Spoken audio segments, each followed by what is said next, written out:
Hey, I'm Alex, and welcome to Hallucination. If you love true horror stories, consider subscribing. It really helps the channel grow.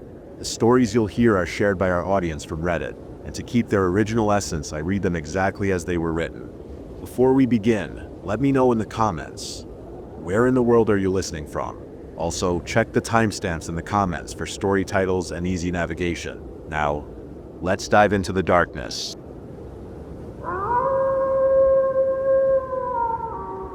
My sister went cave exploring. She returned with an awful request. I never understood her hobby. Why on earth would you want to let yourself be swallowed by the depths of the earth when you could? I don't know, breathe fresh air, see the sky, be able to move, to walk. The Nutty Putty Cave incident was one of the many stories that had stuck with me, and I hated knowing she was somewhere out there, practically buried alive, exploring some godforsaken tunnel. I hated knowing that any time I saw her could be the last. I begged her to pick some other hobby that wasn't so risky. She refused. She had always talked so passionately about the thrill of it. When you're down there, Jude, she'd start. And I didn't know whether to envy her courage or despise her carelessness. When you're down there, you move differently. You think differently. You're not you anymore, but someone more agile and quiet. Your skin glides smoothly through the rocks, through the guts of the mountains. It's something ancient and full of life. Time just stops, and your heartbeat adjusts to the water dripping from the walls. Your eyes widen and embrace the darkness, and nothing compares to the first breath of fresh air once you're out. Every time Shed tried to convince me, I'd cut her off. It's horrifying. You're essentially getting eaten by the mountains and hope they're kind enough to spit you out. All those tight spaces make my skin crawl. Imagine not being able to take a deep breath because some wall is pressing down on your back. You'd die. Last month, she wouldn't shut up about this new cave system Shed discovered somewhere in the north. A 5-hour drive, she said. I can't believe I never knew about this. It was so close to us, all this time. My stomach dropped at the thought of her going on one of those adventures again. You know, there are better ways to spend your time. Bullshit, she laughed. Look, I'm safe. I'm not stupid. I wouldn't do it if I had any doubts that I would not return. You should come with me sometime. I was quick to refuse her, and she just smirked and shook her head. Whenever she set her mind on something, nothing could stop her. She sent me some texts, updates like 2 hours left, or the picture of the entrance of the cave, but then the updates stopped.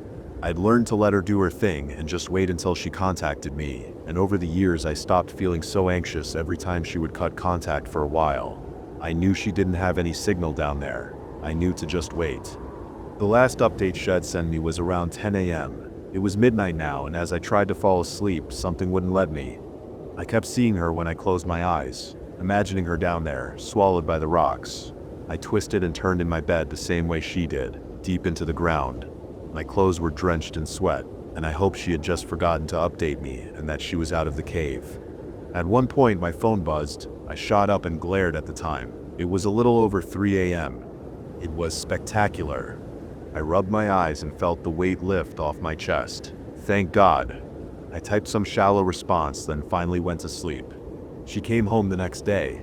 At first, I didn't recognize her. Her cheekbones were more prominent, and she hadn't washed herself. She was drenched in mud and smelled of rot. Her eyes were full of life, darting from one place to another, and her hands would not sit still. She didn't speak much. I didn't know what it was, but I assumed something had happened down there that scared her enough to change her mind. I felt relieved. Maybe Shed had enough near-death experiences to finally quit.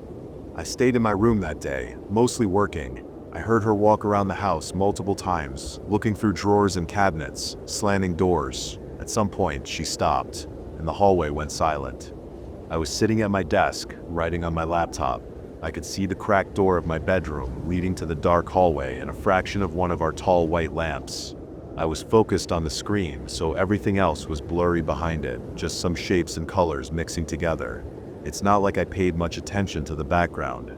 Somewhere around 2 a.m., I called it a night. I glanced up at the hallway, and something caught my attention. The white, blurry shape of the lamp wasn't there anymore. Did she move it? I opened the door wider and peered into the hallway. The lamp was in its usual place, which had never been visible from my desk. My eyes stung a bit from the monitor, and I knew my vision was tired, but I could have sworn I'd seen something white and still through the cracked door. I even assumed it was the lamp because it had stood there for hours. Although if I think about it, the lamp wasn't that tall.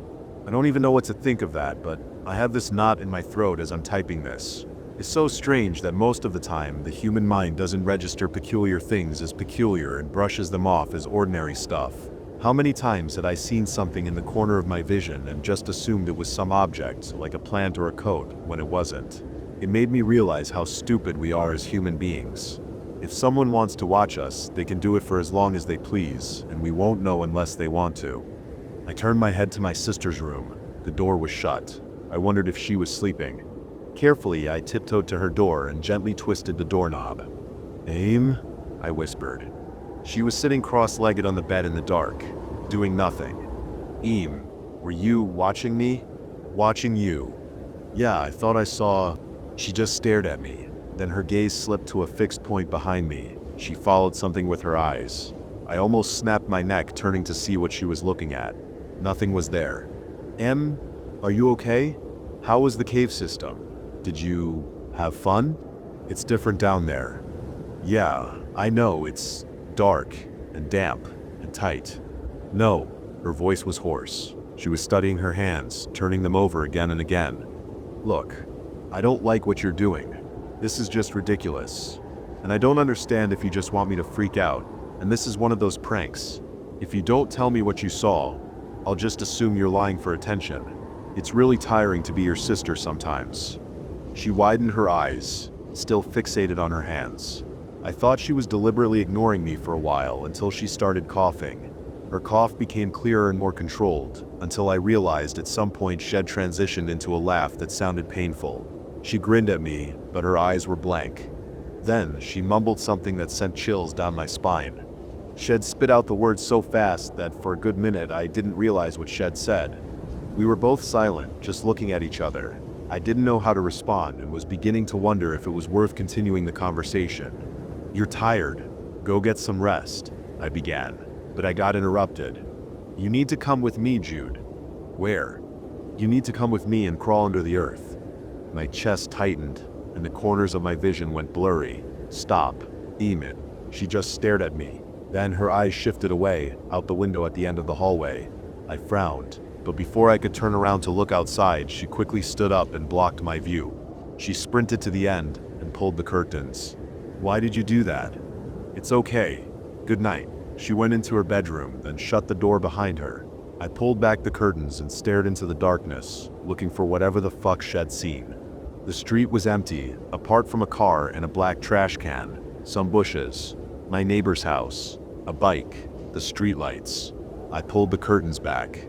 As I stepped into my room, a thought lingered in the back of my mind. It all happened in a few seconds, but it was enough to weird me the fuck out.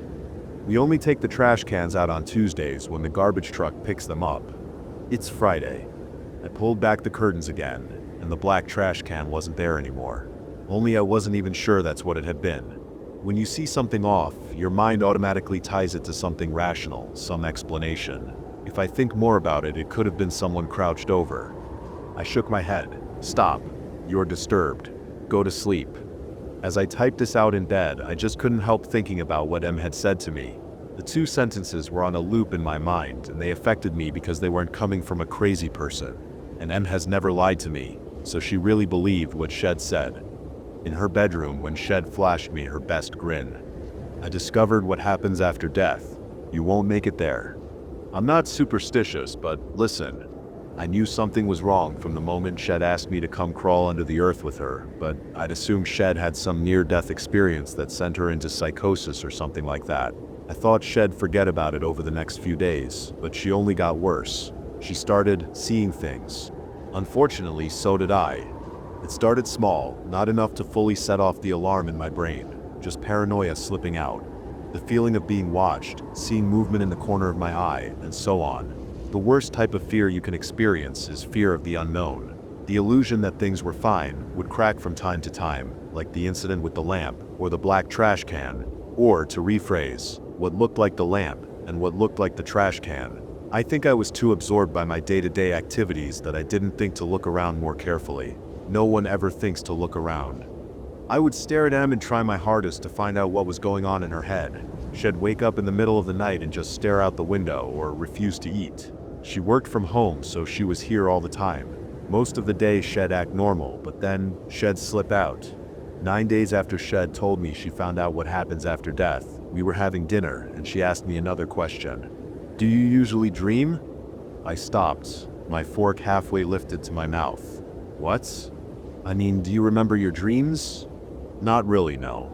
I lied. I didn't want to tell her that for the past nights I dreamt of her, with her skin stretched around her face and her knuckles white, eyes wide in a curious gaze. The image was the only thing I could remember from my dreams, of her staring at me, and me desperately trying to say something, to ask her what was wrong. Are you sure?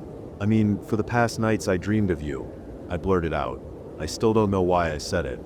She blinked and her eyes darted for a second somewhere behind me, staring at me. You looked off and frowned. Maybe you remember that because it really happened. I asked if you remember your dreams. I slammed the fork on the table. Stop asking me stupid shit and tell me what's going on. You've been acting weird all week. What was the name of the cave you visited? What the fuck do you mean about crawling under the earth? And why on earth would you say I'm not there after I die? What is that supposed to mean, Em? Did you take something? Did you meet someone there? And please stop staring at some fixed point behind me. I don't know if you do it on purpose or not. Listen, for the first time she looked uncomfortable. I don't know the name of the caves. What? How? How'd you find them? I don't think they're there anymore. They moved. I stared at her. She was crazy, and yet illness isn't contagious. If she was truly crazy, I shouldn't share her hallucinations, or delusions, or maybe it was a genetical thing. I found them out through a friend, not even the internet, a friend who always knew the best spots. She said they were safe, and truly a once-in-a-lifetime experience. She sent me the location. I drove north, through the woods, for what seemed like days, with Susan. You know Susan, and then I saw them. The entrance, I mean. I mean it started fine, and you'll say I'm crazy, but the silence in the cave was unusual. I could hear the blood pulsating in my ears, and then the heartbeat seemed to rise above me and became the heartbeat of the cave, imprinted in stone, which seemed to move in sync with my body. We came across this tunnel, where we crawled, and crawled, and crawled. I was grateful Shed opened up, and for the first time since Shed come home, she spoke freely even if her voice was shaking a bit. I was trying to hear water dripping, insects, movement, anything, but it was so silent, and my heartbeat was just unbearable. So loud, I assumed it was just the dark and the silence and the tiredness that were making me feel things, imagine things. She was staring at her hands, and her voice had toned down to a prayer, a murmur, almost as if she was mimicking the sound of water dripping through a cave. I've done this for a long time. I knew my limit. I knew my body. I was not afraid, not even once, because I seemed to fit right through it. Susan was behind me all the time, right behind me. I could hear her breathing and we'd talk sometimes, make observations. The tunnel had some sort of a twist, where you had to pull your body upwards and then slide through an opening to get to a larger cave. However, after we passed it, there was no cave, just another tunnel that seemed to go down. Her lips were trembling. I began feeling very cold, and a grim thought made its way through my mind like poison. It couldn't be. Susan said that we must have missed the exit to the larger cave, that we must have taken the wrong turn. The tunnel was now abruptly descending, and I was diving into it head first, my chest pressed by the stone walls that were cold and dark, and believe me, by then hours had passed. No one had told me about this route. My head hurt from the pressure and the blood just pumping into my ears, and my heartbeat was so loud, oh my God, and I could also hear Susan's heartbeat right above me, deafening, in the cold, in the dark. I reached over to her hand, but she pulled away. I believe we'd descended over 100 meters. I don't even know where we were. I felt her weight above me. I couldn't breathe anymore. I couldn't move forward anymore. I was stuck, and Susan was right above me. I yelled and I didn't recognize my voice anymore. It was hoarse, unnatural, carved into my throat, like a reminder that I used to be human. I wasn't human anymore. I was never afraid, not one moment. I was just extremely depressed, a feeling so heavy of desolation, of hatred. I begged any god I knew to let me through, and at one point I somehow slipped into an opening. It was dark, and I was knee-deep in a puddle. I looked up to see Susan's head through the tunnel. She couldn't fit through. She stayed up there, staring at me, helpless. The thought was now so loud it echoed into my head. It couldn't be. I tried finding any other opening. I had no idea where we were. No idea. Susan was stuck there, and unless she broke her ribs or limbs, she couldn't get into the opening. Crawling backwards, up through the tunnel, was impossible to her. It was so weird to face your end like that, because it was truly the end, for both of us. I was dizzy and trembling, and at one point I passed out. My flashlight went out, and I woke up in complete darkness. Susan was awake, and slipping in and out of consciousness, while I was spiraling, hallucinating you, Mom, God, begging to be let out. She looked up to me. Her eyes were red, and little veins around them popped out, violet against her pale skin. Her lips were bruised and trembling. I am not a bad person. My chest tightened. I had a knife in my pocket, and just like that, the grim thought that had stained my mind came to life. No, it can't be, but it is. You killed her. Not immediately. I needed to make my way up. That meant doing what was necessary to clear what was blocking my way. That and her heartbeat was so deafening, so fucking deafening. She was so loud, and then she wasn't. Anymore. Not anymore. I would have never come up with the idea if they hadn't told me so. The people in the cave. The moment she died, I heard them crawling. I heard them telling me the way out, and it worked. I got out. Look at me. My eyes stung from the tears. Look at me. You were there for a few hours. You couldn't have crawled too deep. No, time is different down there. I knew you wouldn't understand. The food had gone cold. All was cold and bland. The house was still. Nothing mattered to me anymore. After I got rid of her, I crawled up and slipped through the tunnel easily due to the sweat and water and blood. I crawled and then something grabbed my foot. I looked down but couldn't see anything. I recognized the hand though. It was Susan's. Her eyes sparkled and a smile lit up her face. I helped her, Jude. By killing her down there, I freed her. This is the secret. The caves are a gate, a womb, and the earth is our mother. Whatever dies down there never truly dies. That's how we become eternal. By going back where we came from. This is why you should come with me. If you die under the sun, you are gone forever. Down there we are eternal. I shook my head. My throat had gone dry. You're not you anymore. Listen, I know how to help you. And going back, I need to. You don't need to think about that anymore. Whatever happened to Susan was horrible, but no. There's another reason why I need to go down. I know the secret now. I know what happens after death, and they know I know. I either go back down or the earth will crack open and they'll come after me. They're already here. They're watching us right now, and now you know too. I stood up from the table, but she followed me. Don't tell me you didn't see them. They blend in so easily, but not for long. Stop, please. I sprinted through the hallway, and she sprinted after me. Jude, please listen. It's for your own good. I grabbed my coat and keys. She was now running after me, and I didn't want her to touch me. I unlocked the front door and slammed it into her, then locked it. She rattled the doorknob, yelling. Jude, she screeched. Listen to me. I can help. I will help. Just listen, please, she cried. I got into my car. From my driveway, I could see her silhouette at the window. Actually, I'm not sure which one was her. I don't want to know. I drove to my mother and told her everything. We came back to the house in the morning, but Emma's was gone. Our backyard had a small opening in the ground, enough so that someone could crawl through it. Emma's been missing for over 6 days now, and sometimes I can hear her calling my name, a barely perceptible whisper echoing through the tunnel in our yard. I know you'll say I should move out, but she's my sister, and I don't want to let her rot down there.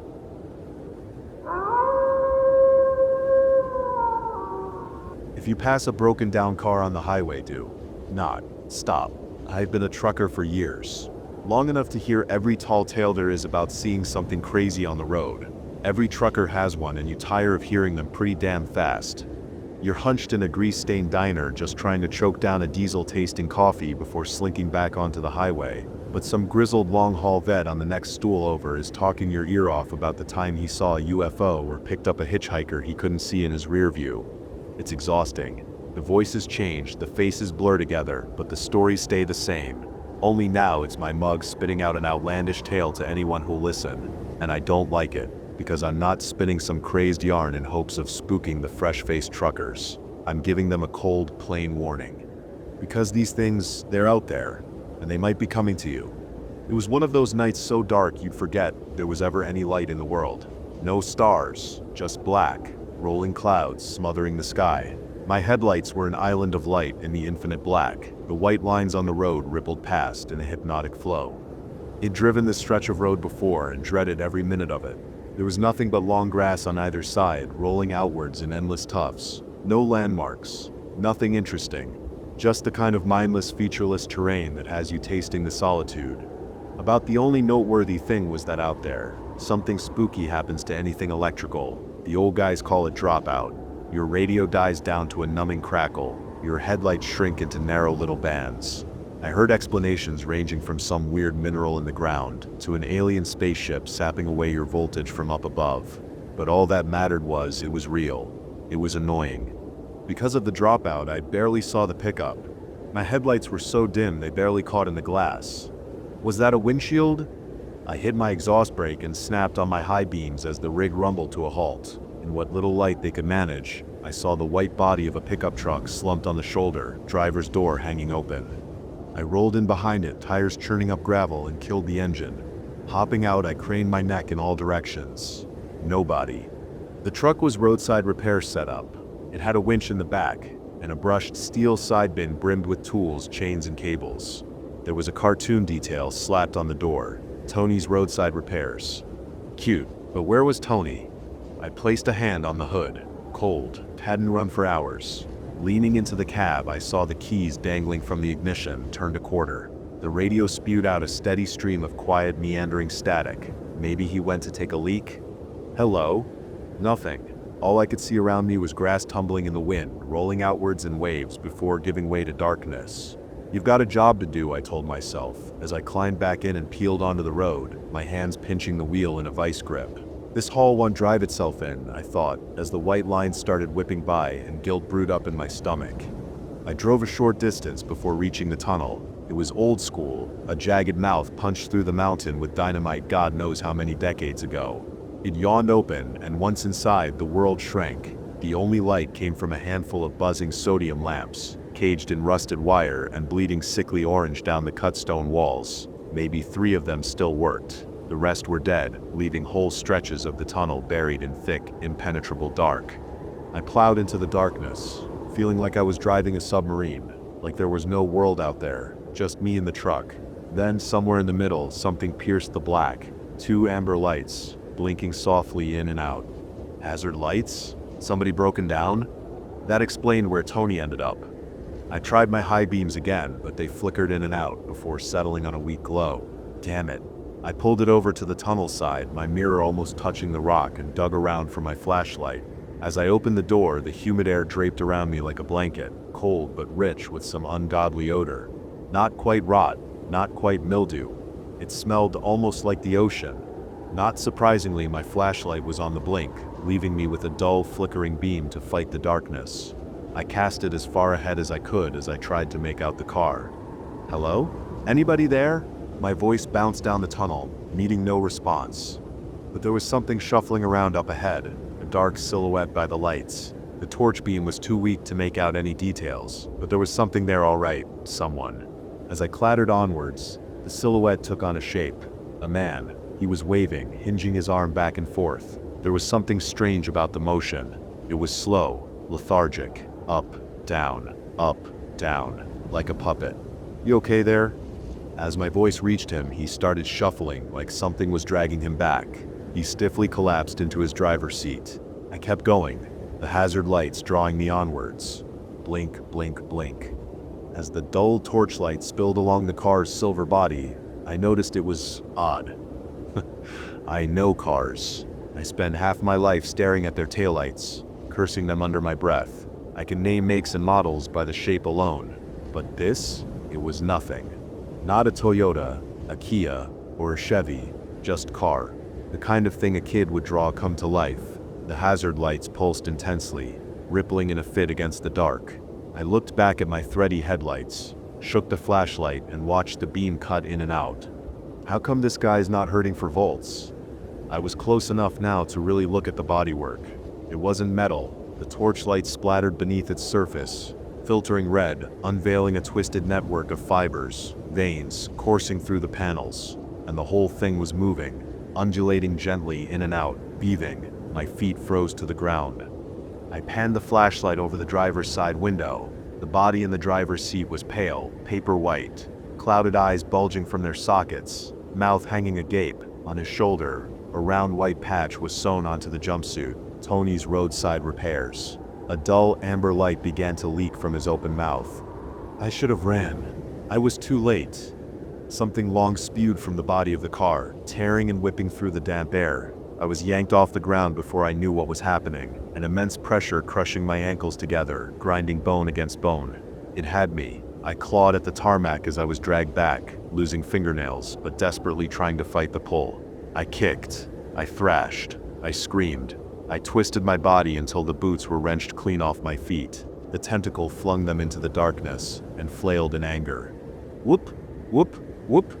I didn't waste a second. I bolted away with a speed I didn't know I had, body electric with fear. I ripped open the door of my truck and threw it into reverse, stomping the accelerator through the floor mat. I watched the dials spike into the red. The engine shuddered to the point of stalling, wanting to die right there, but I willed it to go on. Out there, the car was coming after me. Not driving, but walking, scuttling on a tangle of segmented legs sprouting from its undercarriage. The headlights pushed out of the body on stalks, pulsing with furious yellow light.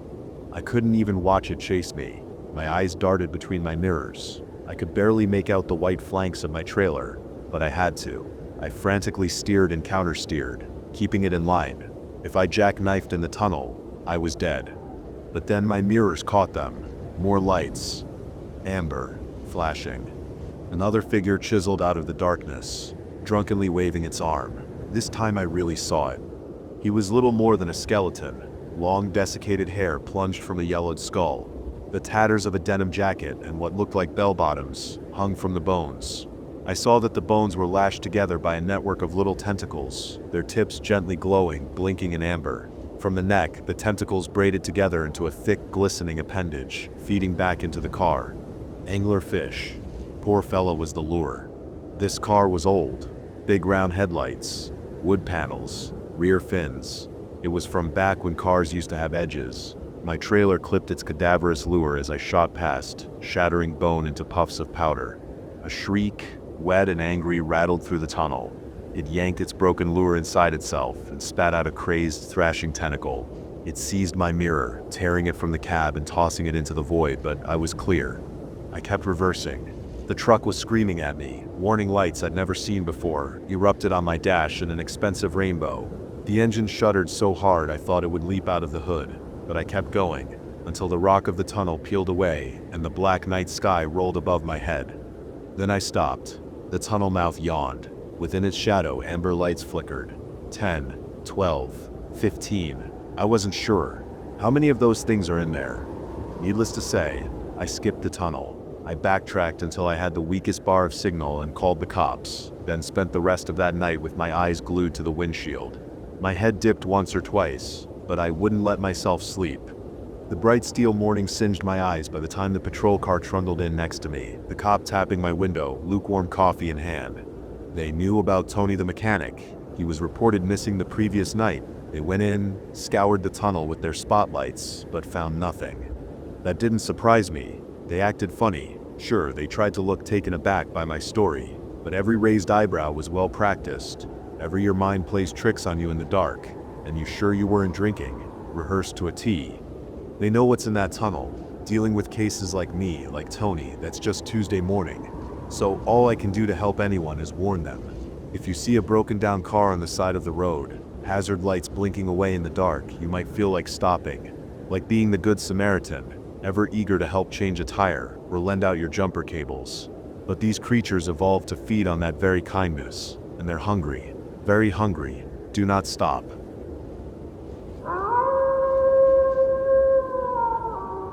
There was something besides treasure in the cavern I found. I watched as dusk slowly settled over the ridge. It was lined with various cactus plants that formed a sort of barrier along the jagged rock wall. Watching the canyons and cactus scattered around it being swallowed by the crisp darkness as the vivid blue sky slowly grows darker by the minute is a marvel to behold. For centuries, people thought the day turning into night was nothing less than a great wonder, and they were absolutely right. From nearby, I could hear the faint vibrations of a rattlesnake, which meant there was probably more than one out there. In a desert like this, there usually is, especially this time of day, so I carefully watched every place I stepped as I walked back to the house. Once I was back inside, I closed the glass sliding door and watched the daylight fade before my eye. The fading light temporarily illuminated the first floor of the rental house. The adobe fireplaces and exposed wooden beams were gorgeous, and the view of cactus and creosote bush was nothing to scoff at either. It was a nice place for sure, but it wasn't mine, and it was only temporary and part of a job. And with the arrival of sunset, that meant it was time for me to go. I was here to uncover the missing loot of Johnny Diamondback. A gunslinger from the days of the Old West, Diamondback had a sizable fortune over the years from train or stagecoach robberies. He died in an epic shootout with his gang sometime in 1891, but various people he played cards with in one saloon or another talked about how he hid his fortune. No one's ever found it, but for over a century people have speculated and searched, and thanks to a twist of fate, I stumbled upon an old diary that turned up among a chest in an old storage unit that led straight here. It was a complete accident, and I certainly didn't try contacting any professionals to telegraph what I had found. For starters, that would vastly increase the likelihood of one of them trying to get here before me or double-cross me, and the other reason is simply there wasn't a need to. Because in this modern era of being able to look anything up on a computer, you can get a quick tutorial in anything. So I was able to look it up myself and get a decent layout of the location, all from the comfort of my apartment near St. Louis. I'd spent plenty of time in the desert to begin with, so it wasn't like I had no idea what I was doing out here. According to the diary, the treasure was located in a cavern near a cluster of oddly shaped saguaro cacti past the remains of an old post office. But that was where the story got more complicated, because nearby was a ghost town known as Hiram's Ford. The town was officially founded in 1877 after some people traveling west stumbled upon the area by accident during a storm. Upon arriving, the people assumed because of its rich soil and ideal location near a river on the very edge of the desert, it had already been settled. But that wasn't true, because by all appearances there were no signs of any human inhabitants whatsoever. Later, people said that was the first sign of trouble, that no one wanted the land, so they left it alone. But all that kind of talk came later, long after the fact. At the time, they took it as a sign of luck, so they set up a nice little community. And for a while, things seemed to be going as planned. But then on Halloween night in 1899, a town banker stepped out of Hiram's Ford, biggest saloon, and found the remains of 3 people. They didn't belong to anyone in the town, as a quick search revealed everyone was accounted for, nor could they make out any features, as the town doctor recorded that in his best professional opinion, the badly mutilated bodies were the result of a bear attack. But as he went on to state on the record, that didn't account for how the bodies got to town, or that the only bear close to Hiram's Ford was the black bear, and there hadn't been any sightings recently. So, with no possible recourse, the only thing the town could do was try to go on, which they did, but without any particular success. Because after that came the typical cycle of tragedies and misfortunes that happens to towns in decline. Businesses going bankrupt, people succumbing to sudden illnesses, bad storms that ravage the landscape, bad weather leading to a shortage of supplies and people going hungry. It wasn't long before the townspeople had enough and decided to try their fortune elsewhere, so Hiram's Ford was officially abandoned in 1904. That was the official version, but I found another version of the story in an oral history recorded from a bounty hunter who visited the general area to track down a fugitive. According to him, locals in town whispered after a few drinks that people thought there was a werewolf in their midst, and the bodies bore bite marks closer to that of a wolf than a bear, and that many of the town's misfortunes occurred near a full moon. The bounty hunter went on to state he was sufficiently unnerved by the area to leave Hiram's Ford as quickly as possible and never go back. As a longtime professional researcher of the uncanny, the strange, and the disturbing, I've always been interested in the darker side of life. What scares us? What haunts us? What we don't want to look at and simultaneously don't want to look away from. Do I think that Hiram's Ford was attacked by a werewolf? Probably not. But do I think the idea of a full moon or doing something on a certain date like Halloween has a psychological effect on someone and can act like a self-fulfilling prophecy? Absolutely. A story is a story. What you take from it and what you do with it is entirely up to you. I get asked all the time if I think the stories I research and occasionally publicly present are true. That's not the point. The point is, regardless or not of what I believe, the people involved believed or were inclined to believe some part of a story. And that's not an outrageous idea, because stories all come from somewhere. Some kernel of a real-life idea that eventually metamorphoses into the full-blown spooky stories we eventually hear about. Take stories about trolls or some other monster lurking under a bridge. Many years ago, before cars or modern roads, traveling places was a very long and arduous process. And along the way there were any number of creeping marauders lurking in places, many times under bridges, waiting to attack and subdue travelers and steal whatever valuables they happened to be carrying. That was what people like Johnny Diamondback and his gang often did. And now it was time to see if I could find what he'd left behind. I had rented the house here to scope out the area, get my bearings, and make sure everything was all set. Now all that was left was for me to see if I was right. So I grabbed my flashlight, my backpack with bottled water and other stuff I had in case I needed it, and my car keys, and I headed out. My car was already packed with the other things I'd brought with me, so I could leave town immediately if need be. Then I got in my car and hit the road. My headlights flooded the empty desert road, and it was just me and the radio as I drove along past towering cactus, gorgeous canyons, and everything else that comes with the desert at night. As I rounded a corner, a tumbleweed floating on by couldn't help but remind me that not too long ago, this place was the Old West. People often use the terms Old West and Wild West interchangeably, but the Old West is far more on point for what they mean, because anyone who's ever spent any time out here knows it's still the Wild West. The area leading up to Hiram's Ford had seen better days, but it worked hard to conceal it. There were plenty of nice enough places along the road before I arrived, but one didn't need to go far to see that other areas didn't quite look like that. Definitely the kind of place a well-known piece of folklore would come from. It seemed like it took an eternity for me to reach my destination, although in reality it only took 45 minutes.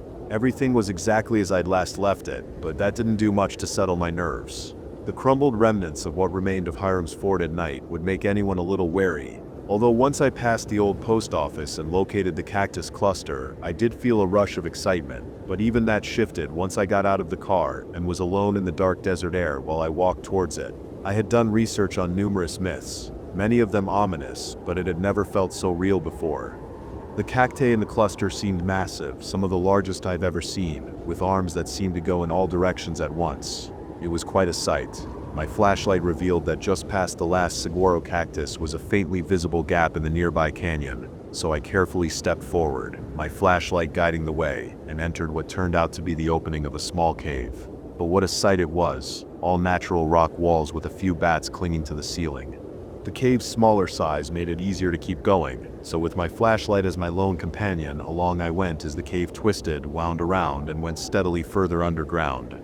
I walked for another few minutes until the passage opened up into a much larger cavern that was connected to 4 smaller ones, and almost jumped in shock. The far end was filled with scorpions. From far away it looked like the cavern floor itself was moving.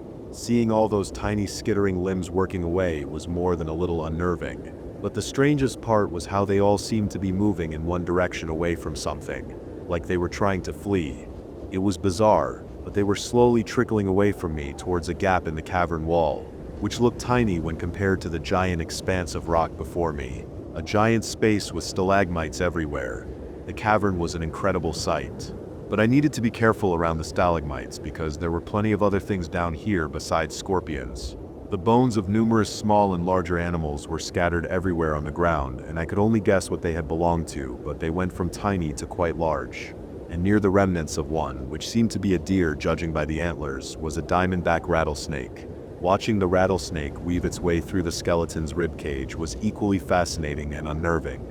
To it, the bones were just another bit of desert debris, and as it caught the glow from my flashlight, it turned to leer at me as it unfurled itself.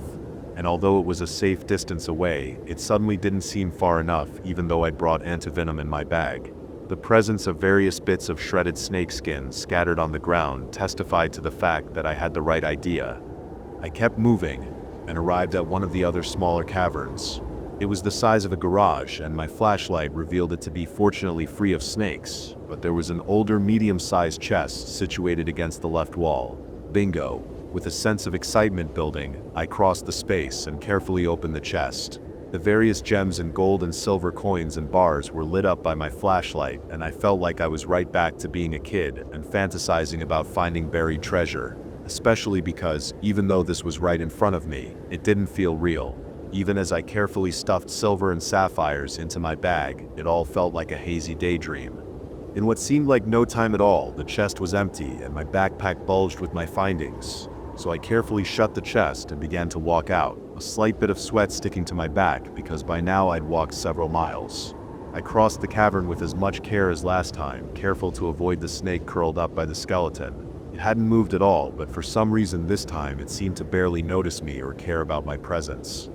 That got my attention, so I carried on keeping my distance and eventually managed to arrive at the cavern entrance. But just as I was about to head back up the way I came, I heard something. A faint echo of a footstep. I stopped in my tracks. Had someone followed me? I was sure I hadn't been, but I definitely heard something. A careful scan of my flashlight revealed nothing, but I still stood there for a moment, unsure of what to think. Then from one of the other caverns I couldn't see, I heard something taking several more steps. I could tell it was something that wasn't human and walked on 4 legs. But I could also hear from the same area the unmistakable sound of a rattlesnake shaking its tail. Moments later, there was a loud crunching sound that seemed to echo throughout the cavern before all was silent again. My hands were damp with sweat by now, but I took care not to lose my grip on the flashlight. Something was lurking inside the cavern just out of sight. I had no idea what it was, but I knew it wasn't good as sure as I knew anything in my life. And for some reason I knew it not only knew I was here, I knew it was toying with me, and if I tried to investigate further, that would be it. So I carefully kept walking until the massive cavern was behind me, and I was steadily walking back the way I came. It seemed to take an eternity, and my backpack seemed to grow heavier with every passing moment, but I knew I was making progress. Every time I moved my flashlight, I expected to see something jump out at me from the shadows. I didn't, but the thought didn't disappear until I was out in the fresh air again, and approaching my car. I sighed with relief when I saw it was in fine condition, and was able to put my backpack inside. But just as I was about to get in the driver's seat, I heard something howl out in the distance. I thought it was a coyote, and it came from the direction of the cavern, but I had no way of knowing that. The only thing left was to drive off, which I wasted no time doing once my car started up with no problem. Since I was sweating heavily by now, I cranked the AC and downed a full bottle of water in no time flat as I steered back onto the road. Although even as I did, I couldn't shake the feeling I was being watched. Not when I left the passage, not when I was walking back to my car, and not even as I drove away. It wasn't until I reached the highway and was well on my way that it began to fade. It didn't bother me too much, because not only did I have treasure, I had a great story about how I acquired it to go with it, and in the eyes of history, that's just as important. Perhaps more so.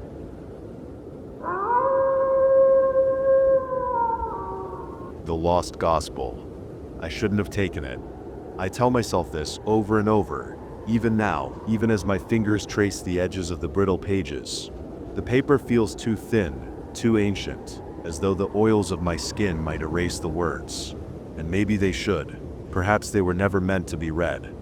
I found it in the basement archives of St. Augustine's library, a place so forgotten that even the dust seemed layered in history. The room smelled of rot and neglect, and the books there were wrong, not in content but in their presence, forgotten, discarded things that shouldn't have existed in the first place. I wasn't looking for it. I was supposed to be researching something else, digging through old theological texts for an article I'd been assigned, a mundane, academic piece about apocryphal gospels, nothing dangerous, nothing blasphemous. And yet it was there, hidden beneath a stack of untranslated fragments, wrapped in a leather cover that had darkened with age. At first I thought it was just another fragment of scripture, another lost voice from the early days of Christianity, buried under the weight of canonical doctrine. But when I peeled back the cover, I immediately knew this was something else. The words were handwritten, but not in Greek, Latin, or Aramaic. I couldn't place the script, yet it felt familiar, like something I should recognize, but didn't. I ran my fingers over the ink. It wasn't dry. The first line translated easily enough. And he spoke, and the heavens wept, for they had seen the first death of God. I frowned, my mind immediately rejecting the phrase, the first death of God. That was absurd, heretical. I turned the page. The ink shifted. I could have sworn just for a second that the letters moved, reshaping themselves into something new before settling back into their original form. I blinked. It had to be my imagination. Too many hours in the dim archive room, reading by the flickering light of a desk lamp that should have been replaced years ago. But as I stared at the page, a growing unease I couldn't explain enveloped me. It wasn't just fear that gripped me, it was a primal dread, a sense of impending doom. It was recognition. It was a recognition that tugged at the edges of my memory, like I had seen these words before, somewhere between dreams. And as I turned another page, the lamp beside me flickered twice and went out. The room was silent, but in the darkness, I swore I heard something breathing. I should have left it there. I should have walked away, let it gather dust in the archive, forgotten like it was meant to be, but instead I took it home. It wasn't theft, I told myself. It wasn't even particularly valuable. No known historian had cataloged it, no theologian had written about it. It didn't exist in any official record. So why did I feel like I was carrying a crime in my hands? By the time I reached my apartment, the sky had darkened into an unnatural shade of gray, not night, not storm clouds, just off. I could still see the city skyline beyond my window, but something about it felt distant. Or maybe it was me that felt distant. I locked my door, sat down at my desk, unwrapped the book. The leather binding had cracked in places, but the pages inside were perfectly intact. No signs of aging, no crumbling papyrus. The ink was impossibly dark, as though it had been written yesterday.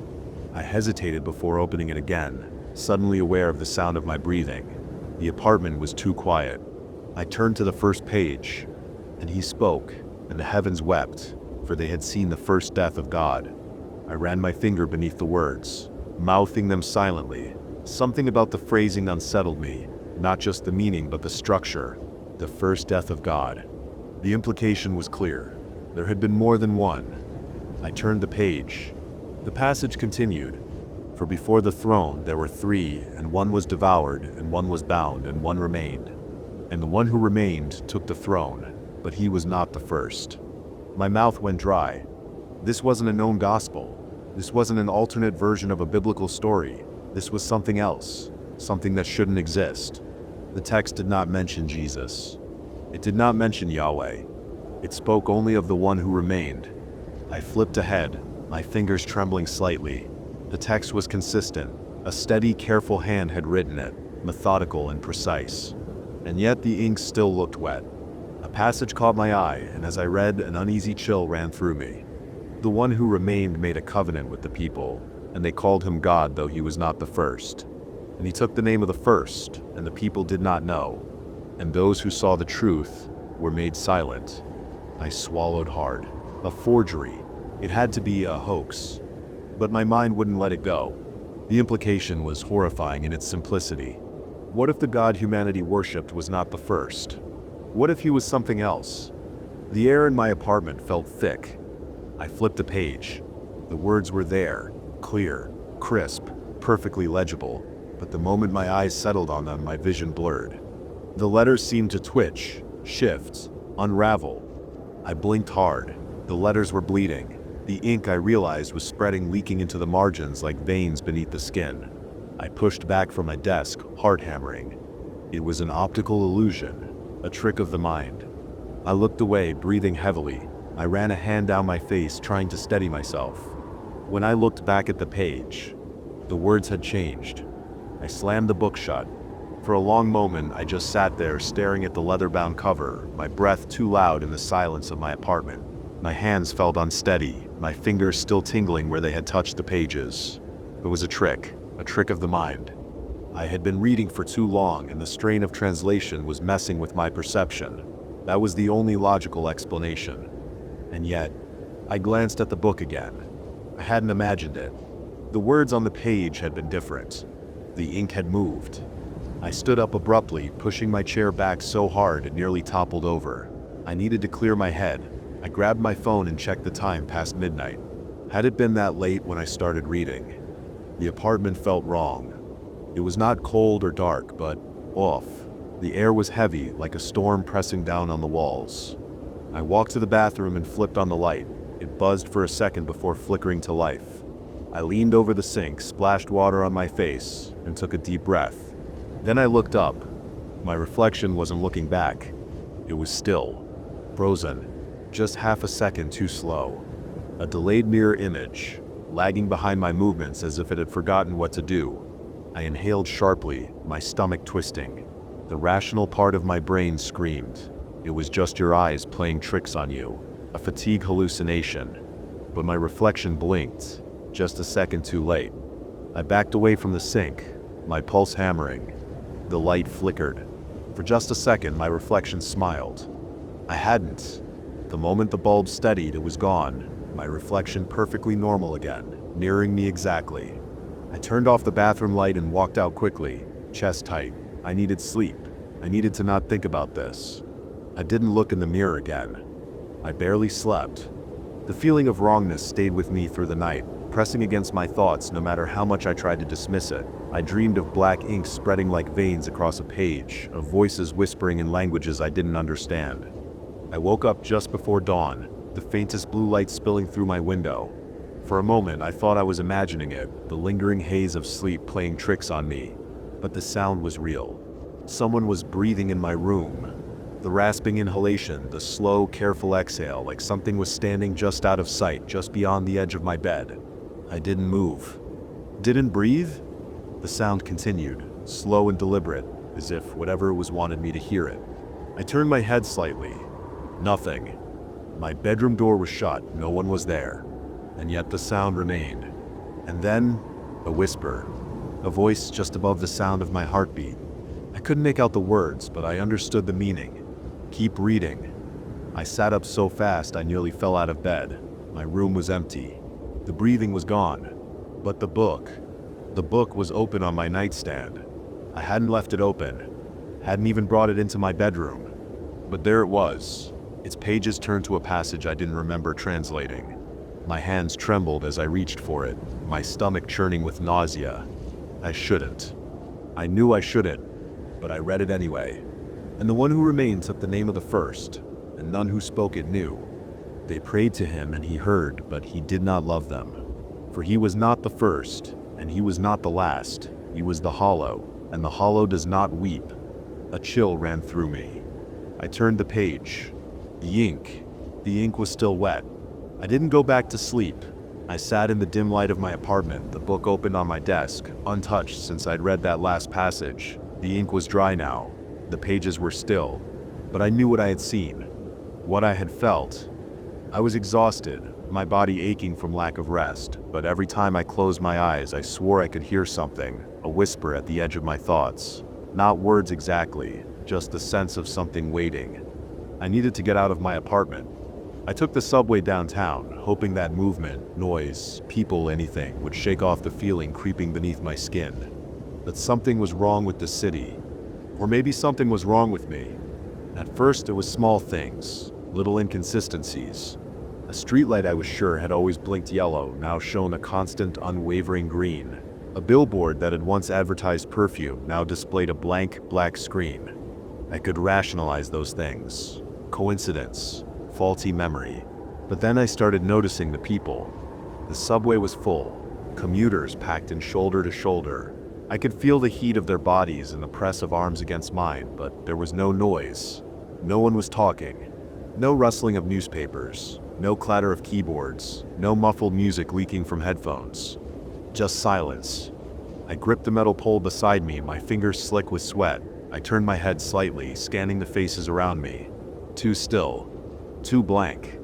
A man standing across from me caught my gaze. He looked normal at first, tan coat, dark eyes, hands tucked into his pockets.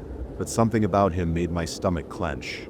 His mouth was moving, but no sound was coming out. I stared, my breath catching in my throat. His lips formed words, but I couldn't hear them. I squinted, trying to make them out. And then, suddenly he stopped. His lips froze mid-sentence. Then, slowly, his head tilted toward me. Like he had just realized I was watching. Like he had just realized I wasn't supposed to be here. I tore my gaze away, heart hammering. The train screeched to a stop and I shoved toward the doors, nearly tripping over my feet as I stumbled onto the platform. I didn't look back. I found myself at the university without fully deciding to go there. The building was familiar, comforting in its sterility. Fluorescent lights, polished floors, a distant echo of footsteps down long hallways. It was quiet here too, but not unnaturally, just academic silence. I needed answers. I needed someone else to tell me I wasn't losing my mind. There was only one person I could think of. Dr. Avery, professor of religious studies, expert in apocryphal texts, and the only person I knew who might recognize whatever the hell I had found. When I got there, his office door was ajar. The overhead light was off, but a dim glow seeped in from the hallway. Dr. Avery, my voice sounded too loud in the stillness. No response. I stepped inside. His desk was messy, papers stacked haphazardly, books spread open as if he had been in the middle of something and left in a hurry. Then I saw it. The book. It sat at the center of his desk, identical to mine. My stomach twisted. I reached out with a shaking hand and flipped open the cover. A single phrase had been scrawled across the first page in frantic, jagged handwriting. "Do not speak his name." I exhaled sharply, my pulse roaring in my ears. A floorboard creaked behind me. I turned, heart slamming against my ribs. Dr. Avery stood in the doorway, but something was wrong. His clothes were disheveled. His face was pale, slick with sweat, his eyes wide, bloodshot, unfocused. "Dr. Avery," I started, but he took a sudden staggering step forward. His mouth moved. At first, no sound came out. Then, "How much did you read?" His voice was raw, hoarse like he had been screaming for hours. I swallowed hard. "Just a few pages. I don't understand." His entire body jerked at my words, like I had struck him. He took another step forward, too fast, too suddenly. His breath came in ragged gasps. "You have to stop," he whispered. "You have to stop before you see." He cut off with a sharp inhale, his gaze flickering past me. I turned instinctively. The office window reflected both of us in the dim light. Dr. Avery, and behind him, a third figure, tall, faceless, watching. I spun back, my stomach lurching. "Dr. Avery, we need to..." But he was already moving. He lunged for the book, tearing at the pages, ripping them apart with shaking hands. "It doesn't matter. It doesn't matter." His voice cracked. "You can't unread it. You can't." He stopped abruptly. His hands still mid-motion, his fingers still clutching the torn fragments. For a long moment he just stood there, frozen. Then his head snapped toward me. His eyes were wrong. Too dark, too empty, like something else was looking through them. The words on the torn pages shifted, not physically, not in any way I could honestly describe. But somehow I knew they were different now. The meaning had changed. Dr. Avery smiled, and I knew instantly that whatever was in the gospel had already taken him. I ran. Dr. Avery's smile stayed with me, burned into my mind like an afterimage of something I wasn't meant to see. His eyes were hollow and stretched too wide, and something else was staring out from inside him. I didn't wait to hear what he would say next. I bolted from his office, shoving past the half-open door, my breath coming in short, panicked gasps. I needed to get out. The hallway stretched before me, impossibly long. Too long. I skidded to a stop, my heart hammered. I knew this corridor. I had walked it dozens of times, but now it extends beyond what should have been possible. The far end of the hall was lost in shadow. No, not shadow. Something else.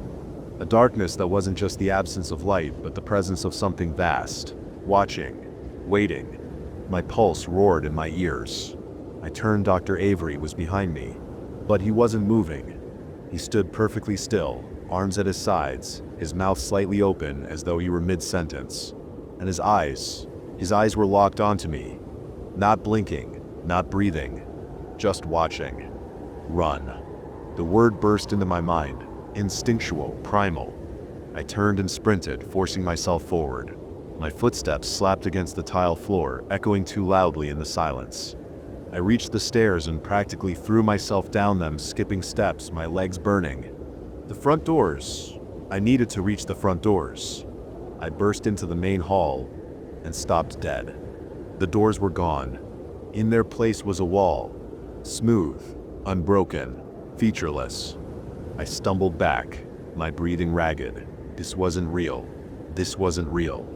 The air around me felt thicker, like something was pressing in, wrapping around me, squeezing. Then, a whisper. "Do not speak his name." My head snapped toward the sound. Dr. Avery stood at the far end of the hall, near the shadows that shouldn't have existed. He wasn't alone. Figures stood behind him. Still, silent, featureless. Some of them wore familiar faces. Faces from the subway, from the library, from the reflections in my mirror. My stomach lurched. I staggered backward, my hands hitting something solid, the book. It was there, sitting on a nearby table, open. I hadn't brought it with me, but it was waiting. The words on the page moved. I watched, helpless, as ink twisted and reformed into something new. A single line, clear and sharp and waiting just for me. Your name has been written. My breath caught in my throat. A sound, not a voice, but something more profound. Something behind my thoughts, beneath my ribs, in my blood. And suddenly I understood. The gospel wasn't a record. It was an invitation. I had read it, and now it has read me. A deep, thrumming presence filled the room, pressing against my skull, a hunger, a calling. Dr. Avery tilted his head. The figures behind him stepped forward, and I realized they weren't going to kill me. They were going to let me live. Let me walk back into the world, into the streets, into the crowds. Let me bring him with me. I don't remember leaving the university. I don't remember how I got home. But I'm here now, sitting at my desk, writing this. The gospel is beside me, closed but never truly shut. I should destroy it. Burn it, tear it apart, bury it where no one will ever find it. But the ink is still moving. It's writing something new. And I think it's waiting for me to turn the page. Because there's one last thing I still don't know. My name has been written, but I don't know where, or in what. And if I turn the page, you'll likely find out. I can hear my name being whispered now, not in my voice, not in any voice I've ever known.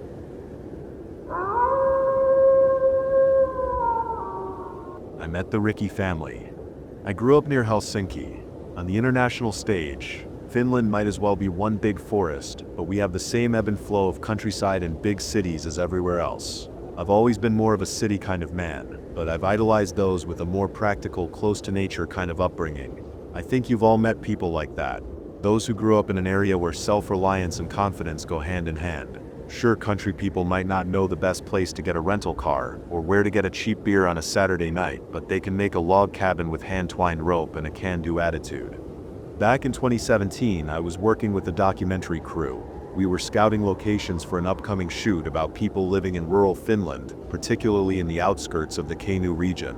I was working with a guide named Rikki, a stick-like man with round apple-like cheeks and a never-ending smile. He could be telling you the most dreadful things and never lose his endless grin. We were gonna go location to location, do some test footage, and then return to base. From there, we would settle on the overall narrative and set out for some proper filming. But for the time being, it was just me and Rikki on the road, grasping at straws. It was an exciting time in my life. I was planning to propose to my then-girlfriend Hannah at the final shoot of the documentary. It was months off, but not so long that it felt daunting. Just enough time for me to make an event of it. But that was the future. This was now, and Rikki had some bad news to share. We were planning on doing a segment about the silent people of the Kainuu region, so that part was scheduled for next month. But we needed something more personal, something about the people who really breathe life into the region. Rikki had an idea to follow a man he knew that lived as a sort of hermit, but that fell through at the last minute, so we needed a new idea at short notice. Rikki suggested something crazy. He'd heard about a family called the Rikkis. These were an almost mythical family, which had only been seen in passing. There was no address, and no way to contact them. Rikki could swear they were out there, but he wasn't sure how to reach them. If we could find them, they'd be exactly the kind of people we were looking for. It was the end of winter, so the weather was all over the place. We were following an eastbound road, but it started to snow out of nowhere. Maybe it was the final push before spring, but we suddenly had snow reaching up to our knees. We were on a dirt road, and it was getting harder and harder to see where we ought to turn. Rikki stopped to check his GPS, and minutes later we were stuck. It wasn't all doom and gloom. It was bad, sure, but we had supplies and a satellite phone. We'd be fine, but it was one hell of an inconvenience. As Rikki checked his gear, I looked out the window, only to see something unexpected. There were 3 people standing by the tree line. 2 men, 1 woman, all dressed in white wool clothes. At first they looked snow-covered, but it dawned on me that they all just had very bright hair, almost platinum blonde. "Is that them?" I asked. Rikki leaned over, then nodded at me with that ever-present smile. "Looks like M," he said. "I heard they got white hair." They just stood there, looking at us from the tree line, arms hanging loosely at their sides. One of the men, the taller one, adjusted his backpack. It looked heavy. "Should we go say hello?" I asked. "I don't think they get a lot of visitors," he said. "Some people don't think they're real. They look real to me." I raised my hand and waved at them. One of them raised their hand back and looked at it. I don't think he understood the gesture. Rikki and I got out of the car and walked up to them. It hadn't dawned on me just how tall they were. They were all in their early 20s, with the woman being slightly younger. They all had this long whitish hair and pale skin. Neon were red from the cold, but the Rikki family was white as ice. Not to mention they were gorgeous. Not a single flaw in their features. Rikki extended a hand in greeting, but they misinterpreted it as him reaching for something. They just gave him a curious look and collectively stepped back. "Sorry," I said. "We didn't mean to be rude." Rikki nodded and kept his hand out. Then he tapped himself on the chest. "I'm Rikki," he said. "What's your names?" The three of them just looked at us like we were aliens.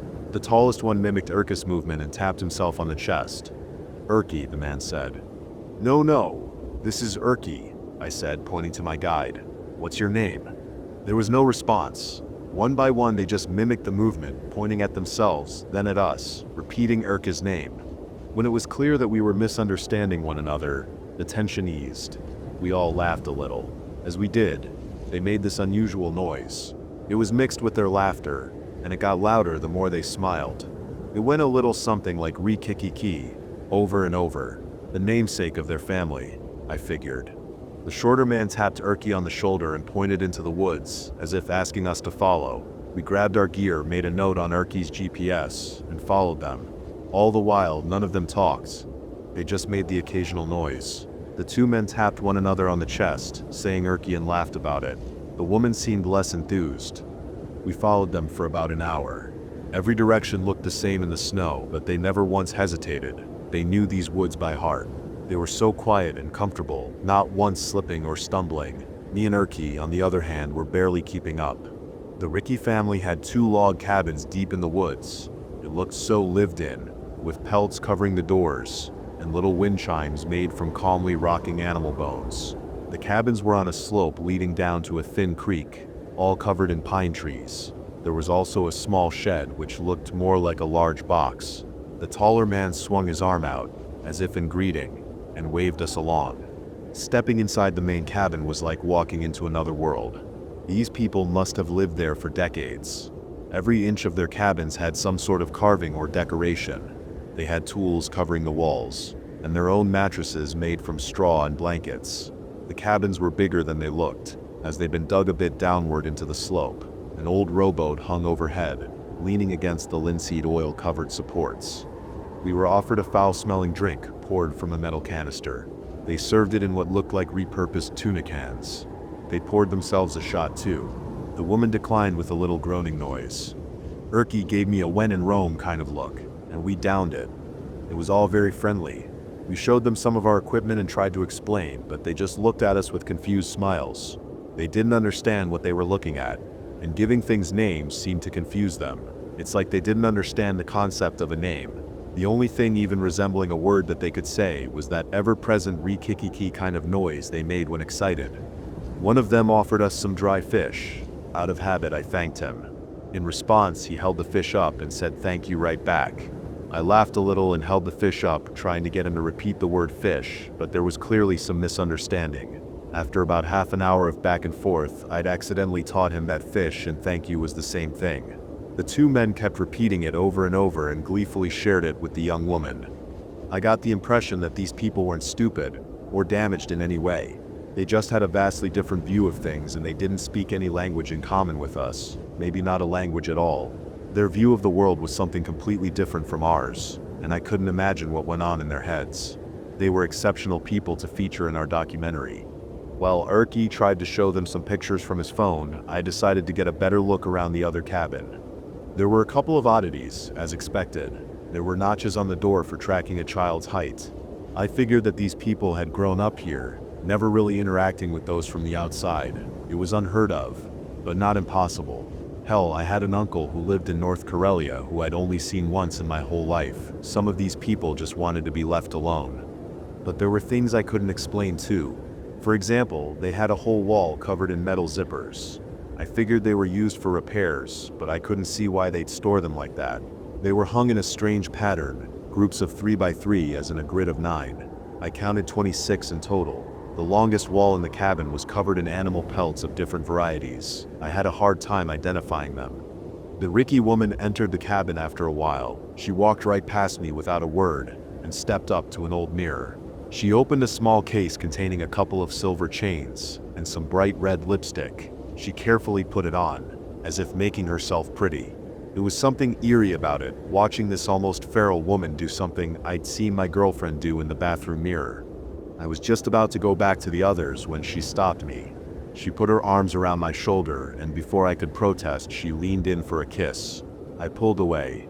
"Sorry," I said. "Unspoken for. Sorry." She just blinked at me, trying to decipher the noises I made. She looked confused. Then she rolled her eyes and grabbed my hand, going back to the main cabin. There she handed me some more dry fish. Maybe she thought I was hungry. She didn't seem very upset about my rejection. And sure, she was beautiful, but I was about to be an engaged man. It felt wrong, especially from someone I could only barely communicate with. Rikki and I were given some more dry goods, and we shared some of our food with the Rikkis. I had some crackers and jam, which they spat out with a Rikki laugh. They didn't like the crumbs. We had a couple more drinks, a few more misunderstandings, and as the sun started to set, I saw the young woman leaning over to give Rikki a big kiss with her reddened lips. He didn't seem to mind at all. Surprisingly, this just made the family cheer. Maybe it was some kind of welcome ritual. It didn't seem particularly sexual. By the late evening, we were given a space to sleep on in the second cabin. Rikki and I rolled out our sleeping bags and made ourselves comfortable. My head was spinning a bit, mostly because of that foul drink. You could strip the skin of a boar with that thing. Maybe that's what it was used for. Rikki and I settled in for the night, listening to the trees rustle up against the side of the cabin. Little wisps of winter air made it through the cracks in the floor. It wasn't a comfortable space, but I could see how one could get used to it, especially if you didn't know any better. "We have to film these people," I whispered into the dark. "They're unique." "Told you," Rikki said. "Jackpot." "How'd you hear about them?" "All kinds of rumors," he murmured. "There's the usual stuff, like they're not recognized by the government, paperless. What else? Some say they sneak around the farms, stealing eggs and milk. Others blame them for bad harvests." I could hear him moving in the dark, trying to get comfortable. His speech slurred a little. "Some say they're bad luck," he continued. "That they'll grab your kids if you stray, that they'll eat your dogs. That kind of crap." "They don't seem like the type," I said. "They seem kind of friendly." "I'd say," he chuckled. "The lips on that woman." And with that, he drifted off to sleep. It took me a bit longer. I was comfortable enough, but there was something about that noise they kept making that just rubbed me the wrong way. Out of all the noises in the world, why that one? Rikki, Rikki. We got up early the next day. The Rikkis had already been up for a while, milling about outside. It snowed a lot. We couldn't see the tracks from the night before. I had a rough idea of the direction our car was, but I was getting a bit nervous about finding my way back. Rikki didn't seem all too worried though. We had a GPS. The shorter of the two men walked up to me and pulled on my arm, pointing me eastward down the slope. Now I say shorter, but that was only relative to his older brother. He was almost a full head taller than me. It was clear he wanted to show me something. I brought the camera and followed along, asking Rikki to wait for me. We didn't walk far. We followed the river for a bit until we got to a flat rock elevation. There was a crack there, which led to a small cave. And a bit claustrophobic, but the ease of which the Rikki brother stepped inside calmed my nerves a little. There was a large flat stone wall inside. It was just early enough in the day for the sun to peek through the crack. Any later in the afternoon, and most of this space would be dark. Maybe that's why he wanted to show me in the morning. There was a sort of cave painting there. Not anything spectacular or even that old, but telling in its own way. Someone had drawn it by hand, leaving prints in the roughly spaced color patches. It took me a while to understand what I was seeing, but once I stepped back, I could understand the whole picture. On the left, there was a line of women, all dressed in white, brides seemingly, all walking out of what looked like an old village. They walked past birch trees and pine, all holding bouquets of flowers. At the end of the line, there were bridal dresses thrown to the side, discarded, and covered in blood. Next to them were bouquets of colorful flowers, but a couple women remained, holding up bouquets of these unusual blue sunflowers, giving them up as an offering. These women were unharmed, and their dresses as beautiful as ever. And on the right side of the image was what looked like a church with a broken cross. The doors were wide open, but there was only darkness inside. At the very front was a woman in white being handed an infant by a long gray arm. "You know what this means?" I asked him. He just smiled at me. "Is this you?" I asked, pointing at the child. "Is that you, right here?" But he said nothing, just a long exhale and a faint Rikki. I got a couple of pictures of the cave and followed the brother back to the cabins. It was clear that something about their family was beyond the ordinary, but it was hard to piece it together. It dawned on me just how little I knew about these people. How many generations had they been out here? Who was their mother? And where was she? My mind drifted back to that cave painting and the woman in white presenting a bouquet to an encroaching darkness. Not afraid, but welcoming. When I came back to the cabins, Rikki was gone. The woman was brushing her hair and boiling some kind of glue. She didn't seem at all bothered by me coming back. The older brother was nowhere to be seen. Rikki's backpack was gone, so was his equipment. It's like he'd taken it all and just walked out of there, leaving me behind. It didn't make sense. I confronted the young woman, and despite it being a long shot, I asked her.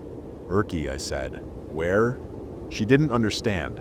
As I repeated myself, she put her fingers to her lips, as if asking if I was hungry. I shook my head. "Rikki," I repeated. I tried to show with my hands how tall he was. I made circles around my cheeks and smiled, as if trying to mimic his face. She just looked at me, muttering that same sound as always. Rikki, Rikki. After a couple of hours, the older brother returned. The other two jumped up, yelling excitedly. As they did, the older brother held up something for them to see. I couldn't see what it was, but it dawned on me as he got closer. It was the zipper from a jacket. He gave me a pat on the shoulder as he passed me by to put it on the cabin wall. Looking down on my shoulder, I felt something warm. Blood. They shouted and cheered, ecstatic, repeating that same noise, over and over and over. As the older brother emerged from the cabin, he walked up to me. I pointed at my shoulder and felt my tongue go dry. "Rikki?" I asked. There was no answer, not a glimpse of recognition. He just smiled and dumped his blood-stained gloves in the snow. I didn't know what to do. I had no idea where to go, and I didn't know what to expect. These people lived by a completely different set of rules, and whatever seemed normal to them might be alien to me. I was on their land, living by their law, but I couldn't wrap my head around it. Had they killed Rikki? Why? They were as hospitable as ever. They shared drinks and food. They made their own stove bread. They let me borrow a pelt to stay warm around the fire. There was no hint of hostility. In fact, later that night, the woman put on that red lipstick again and offered me another kiss. Again, I declined. All three of them seemed almost disappointed. I apologized, which only seemed to antagonize her. Minutes later, I was handed another dry fish. I forgot they thought an apology meant something else. For 2 full days, I lived with the Rikki family like nothing happened. I tried to communicate, to get them to guide me back to the car, but the message just didn't get through. I asked for Rikki's equipment, the GPS, the satellite phone, anything, and still they didn't understand. They housed me, fed me, kept me warm, and tried to include me in their chores. One afternoon, the brothers came back with a bunch of scrap, a steering wheel, a hubcap, a car seat. They made their way back to Rikki's car and looted it. They didn't try to hide it. They even handed me a few of the items, tapping on them as if asking me what they were. I tried to show them the steering wheel and the way you turn it, but they just thought it looked funny. And with every burst of laughter, that noise bubbled up. Rikki. They couldn't help themselves. I kept looking over my shoulder. I'd see the older brother watching me curiously. Whenever I saw him wandering around with an axe or a hammer, I couldn't help but get the feeling that he was looking for an excuse to use it. He'd be all smiles and laughs one moment, but there was always something else hidden deep behind those eyes. An intention, a willingness. I considered running away, to just take what I could, and book it. But the same question arose in me. What if I went the wrong way? This was the middle of nowhere, and if I went the wrong way, I'd end up in even deeper shit. So I waited. I kept my head down, stayed quiet, and watched. On the fourth day, the whole family wanted to show me something. They pulled me along. I think we went north, past the pines, and past the birch trees. We wandered into a clearing where a sliver of mountain rock poked out, making a large flat area with a slight tilt. At the very peak, there was a large patch of blood spatter. The older brother walked off to the side, where a chainsaw hung from a tree. Beneath it was a large hand-woven basket. My heart stopped when he reached for the chainsaw, but he ended up picking up the basket. I think they were confused. They didn't seem to understand why I was nervous. This didn't seem wrong or unusual to them. The younger brother seemed more interested in the chainsaw, reverently patting it. "Rikki, he muttered. The others nodded. I looked back and forth between them. The older brother was collecting something in the basket, while the other two cleaned and worshipped their chainsaw, an older model probably from the 80s. The color was sun-tanned and faded. The chain was worn, but as deadly as ever. Rikki. That's what that noise meant. They were imitating someone pull-starting a chainsaw. The older brother was cleaning something up. I looked around, but I didn't know what was okay to touch and what wasn't. There was always that feeling of someone on the edge of flipping a switch, turning feral and doing something terrible to me. These people thought what they were showing me was fine and normal. They didn't understand that it wasn't. The older brother picked up a slab of animal-ravaged meat and slapped it into the basket. An arm, I think. I recognized the color of its jacket. The older brother carried the basket, and I was pushed along by the others. They wanted me to see this. The younger sister even brought my camera along. She must have learned that I associated it with important things, so clearly this was important to them. She couldn't really understand what it did, or why I was doing it, but she wanted to share it anyway. I think she genuinely cared. Without her lipstick on, she seemed a lot more relaxed. We came to an open mire. It was surreal.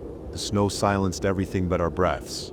I could see an old building in the distance, perhaps a church, half sunk into the ground. The oldest brother, struggling to carry the large basket of remains, went ahead on his own. The rest of us stood back. The sister poked at my camera, pointing at her brother. This was important to her.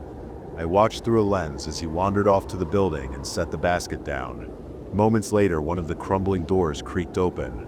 I couldn't see exactly what happened, but seconds later the basket was gone and the door closed. Rikki, the younger brother and sister hollered.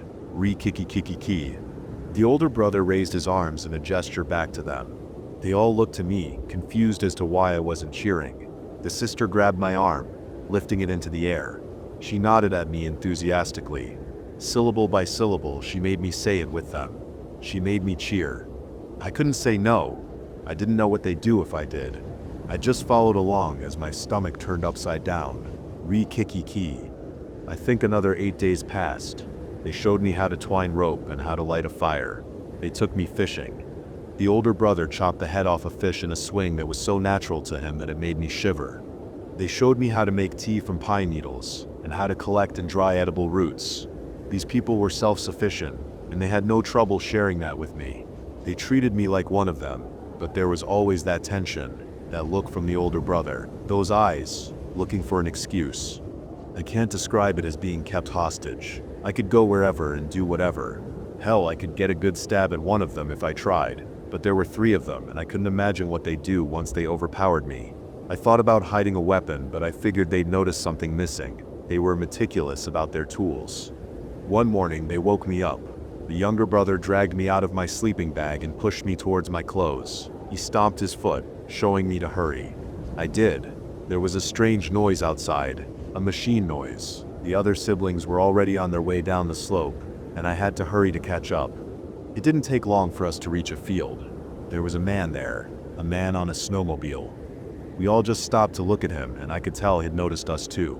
The siblings just stood there, looking at him. The man waved at us, and I waved back. I was the only one who did. He got off the snowmobile and approached us, taking off his helmet. He said something to me, but it wasn't in Finnish. Might have been a tourist, or someone from across the eastern border. As he got closer, I noticed the sister picking up something from her pocket. Moments later, Shed put on her red lipstick. The stranger walked up to us, seemingly asking a question. He pointed back at the snowmobile, shaking his head. I figured he might be lost. The two brothers walked up to him, and the sister faced him head-on. He raised his hand in protest, but when she leaned in for a kiss, he didn't struggle. She kissed him good. He laughed and asked me a question, but I just shrugged. The siblings cheered and hollered, repeating that same noise over and over, but as they did, the older brother shuffled behind the stranger, and as nonchalant as severing the head of a trout, he buried a hatchet in the back of the stranger's skull. Rikki! Rikki! They laughed and cheered. The man bled out in the snow. I could barely fathom what happened. The sister wiped the lipstick off as they waved me over. They looked at me expectantly. When I didn't cheer, their mood seemed to sour. They frowned. The older brother clutched his hatchet a little tighter. He searched my face for something. Finally, I caved. I joined them. I made that same noise, and they lit right back up in cheers and yells. Rikki. And together, they made me help them carry that man all the way to the clearing in the forest, past the pines, past the birch trees, leaving a trail of blood behind. I can't go into detail about what they did. I can't. They fired up the chainsaw. They screamed louder than I'd ever heard them scream, and when that thing roared to life, their chatter turned to screeching. They mutilated him, not only cutting into pieces, but making it small enough for wildlife to pick clean. They didn't care about what was in his pockets. The only memento they kept was the zipper from his jacket. It wasn't malice, or even practical. It was reverent. They were thankful, if anything. This was a joyous occasion, like kids opening a present. It's one thing to see blood, even a lot of blood, but there's a point where you see something turn from person to body to meat, and that image burns into the back of your eyes like a never-ending cramp. I'd started to put it together. The sister performed a kind of test, or initiation. She made herself pretty and offered a kiss. Except, it wasn't just a kiss. It was a sign of consent. To the Rikkis, accepting that kiss was to accept your death. You consented to them taking your life. Since I'd never kissed her, I'd never consented. As a result, they treated me with the utmost hospitality, like I was one of them. Rikki had kissed her. It'd just been a quick peck on the lips, but it was all it took. So they saw it as consent, waited until morning, and took him into the woods to die. They just cut the body up and left it there for the forest creatures to enjoy. They didn't even check the pockets. But before we left, the sister poked me. She gave me my camera, and she pointed right at the pile of meat from the stranger. She insisted on it. This was important. I could barely function for the rest of the day. I couldn't eat. I couldn't sleep. With every smack of my lips, I imagined the sound of severed meat, but the Rikkis continued as usual. They cheered, they laughed, they played, they did their chores, and kept their spirits high. If anything, they couldn't understand what was wrong with me. I was offered a salve, so maybe they thought I was sick. They couldn't comprehend that what they were doing was out of the ordinary. When I lay down to sleep that night, that image kept flashing in the back of my mind. I couldn't differentiate the ringing sound of the chainsaw in my ears from their cackling call. It was all this one nightmarish blend that churned my guts to ice. I had to leave. I had to. The next day, they took me back there. While they filled up their basket with remains, I swallowed my fears and dug through the man's pockets. It didn't take long for me to find the keys to the snowmobile. The Rikkis gave me a curious look, but didn't seem to mind. Meat was meat. As long as I didn't interrupt, they didn't care. I figured I could find my way back to the snowmobile. I just had to follow the mire going south, and I'd spot it eventually. I just had to go along and break away from the group, somehow. We followed the same path, going back to the mire. The smell of the flesh was so pungent I could taste it in my lungs, but I tried to focus on what I had to do. I think they could tell something was off. They were their usual cheerful self, but I couldn't reciprocate. As we reached the open field, the older brother grabbed me by the arm. While he carried the basket, he seemed to want me to come along and bring the camera. He too wanted to show something important. We walked up to the old building. It was much larger than I thought. Fading white wood barely held together, windows battered and broken, a patch of stripped wood above the door in the shape of a missing cross. The older brother put down the basket in front of the door and ushered me forward to take a picture. When I raised my camera, he put a hand on my shoulder, as if to say not yet, so I waited. The door creaked open. I could hear the others hollering from afar, cheering us on. I stepped closer with my camera raised. A long gray arm stretched out. carefully wrapping its fingers, one by one, around the handle of the basket. What little light made its way inside the building showed me the outlines of countless baskets littering the floor and something shapeless moving in the dark. It gently pulled the basket in. As it did, the older brother made a strange noise. I looked back as his expression changed. Something different. Surprise, perhaps. Then I turned back, only to feel the cold touch of gray fingers wrapping around my throat. I was pulled into the dark. It was so fast, I couldn't see the walls. It's like the room opened up into an endless hallway. There were so many people there, pale white with almost translucent hair. Their eyes were sunken and dark. There were colorful patches of cloth scattered around the floor with bits and pieces gnawed to the bone, some of which were still gnawed on. Heads slowly turned towards me, tired, desperate, and starving, vaguely humanoid, with elongated limbs and absurd proportions. A feeding ground for something inhuman. A sturdy hand grabbed me. I fell backwards, landing in snow. The older brother had pulled me out. I saw the doors close as the gray hand disappeared. There were no cheers, nothing. They were just as confused as I was. I could barely stand. My legs wobbled. I looked over at the other Rikkis and took a deep breath. They were strange, but they had their rules. They didn't kill indiscriminately. They were feeding others, and they were doing it without a reason. They asked for permission. But this thing didn't. The older brother didn't like that. Grasping the keys to the snowmobile in my pocket, I started walking. The older brother grasped my hand, searching my face with that cold, dead stare. He wasn't like the rest. He knew something more, I could tell. But even so, he had a code to follow. He wasn't killing for the fun of it, and he wasn't going to let me become unwilling meat. For a moment I could understand why the Rikkis never learned to speak. They didn't need to. This man could tell me everything he wanted without a word. So he let me go. The other Rikkis called out to me. There was a sadness to them. They tapped themselves on the chest, mimicking words I'd said before, things they could only hope to apply. Rikki, the sister called out. Thank you, the younger brother repeated. But I kept walking. I understood, finally, that they weren't going to stop me. The final sound I heard was the sister, wailing by the tree line trying to beg me to come back, and the last thing I saw was the older brother turning his back on me. I left them behind. I got to the snowmobile and I went west, and I didn't stop until I was far, far away. It took hours before I saw another person, a car passing on a country road who stopped for me. I told the police everything, but there was nothing they could do. There were no tracks to follow. All they could do was go look, but everything was covered by the trees. We never finished the documentary. I did end up proposing though, but I could never look at a kiss the same way. It took me some time to warm up to it. I still get shivers from it. To this day, Hannah doesn't understand why she can't wear red lipstick. And I think they're still out there, living in their cabin as a family. And I don't think they'll ever understand why we fear them. Maybe that's for the best.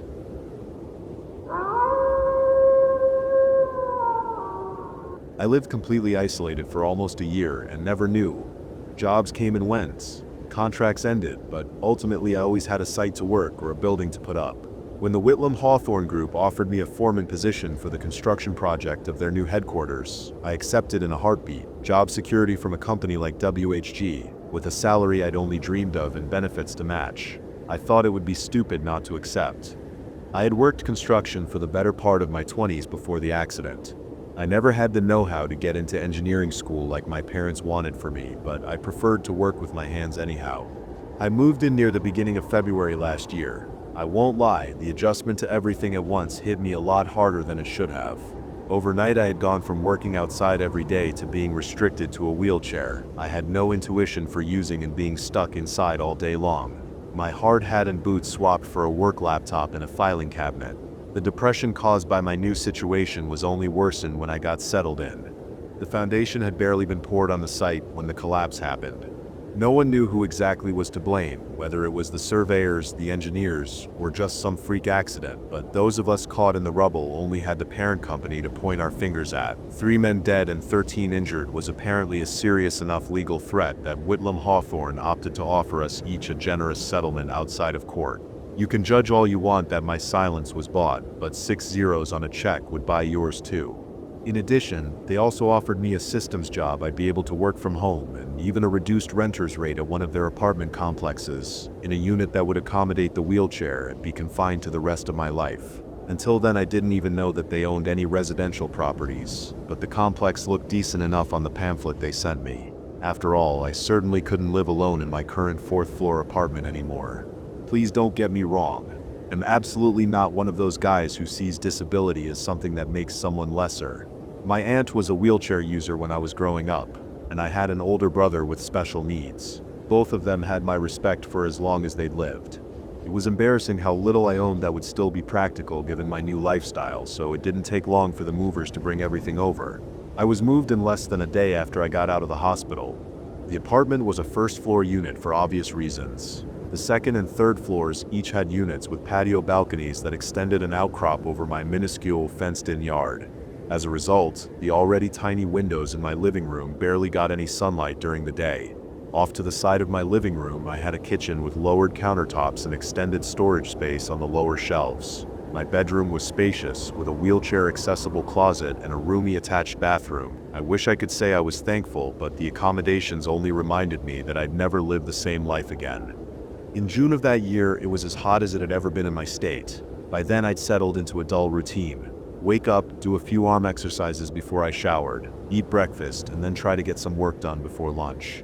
What I did could barely qualify as work, but it seemed like the company thought it would be better to have me under NDA and payroll than risk me suing.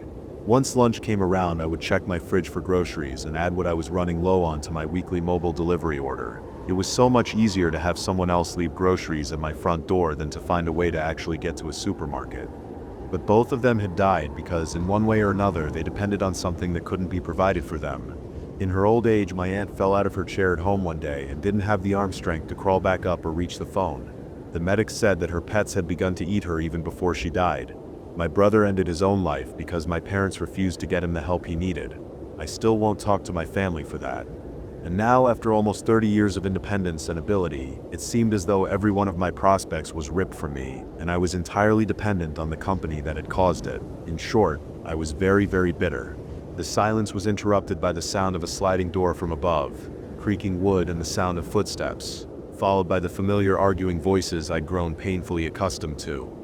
I'd found a routine where I honestly never had to leave the apartment. I avoided human interaction those days, so it was easy to stay inside.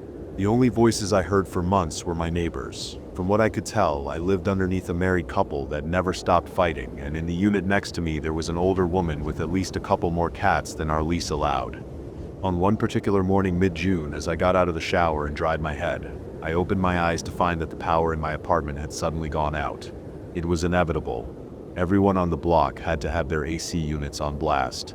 I finished drying off, and for the first time since I moved in, rolled over to the curtain sliding door attached to my living room and went out into my small yard, where I knew I'd find the breaker box. The outside air was hot and heavy, and as I watched my toes brush against grass that they couldn't feel, I noticed that without the noise of the AC units running outside, it was very, very quiet. Not even the sound of insects or birds filled the morning air, and for a moment, I let the morning sun rest on my face before it would rise behind the patio overshadowing my yard. For as short as it lasted, the peace that overwhelmed me was blissful. The silence was interrupted by the sound of a sliding door from above, creaking wood and the sound of footsteps, followed by the familiar arguing voices I'd grown painfully accustomed to. I'd found a routine where I honestly never had to leave the apartment. I avoided human interaction those days, so it was easy to stay inside. The only voices I heard for months were my neighbors. From what I could tell, I lived underneath a married couple that never stopped fighting, and in the unit next to me there was an older woman with at least a couple more cats than our lease allowed. On one particular morning mid-June, as I got out of the shower and dried my head, I opened my eyes to find that the power in my apartment had suddenly gone out. It was inevitable, everyone on the block had to have their AC units on blast. I finished drying off, and for the first time since I moved in, rolled over to the curtain sliding door attached to my living room and went out into my small yard, where I knew I'd find the breaker box. The outside air was hot and heavy, and as I watched my toes brush against grass that they couldn't feel, I noticed that without the noise of the AC units running outside, it was very, very quiet. Not even the sound of insects or birds filled the morning air, and for a moment, I let the morning sun rest on my face before it would rise behind the patio overshadowing my yard. For as short as it lasted, the peace that overwhelmed me was blissful.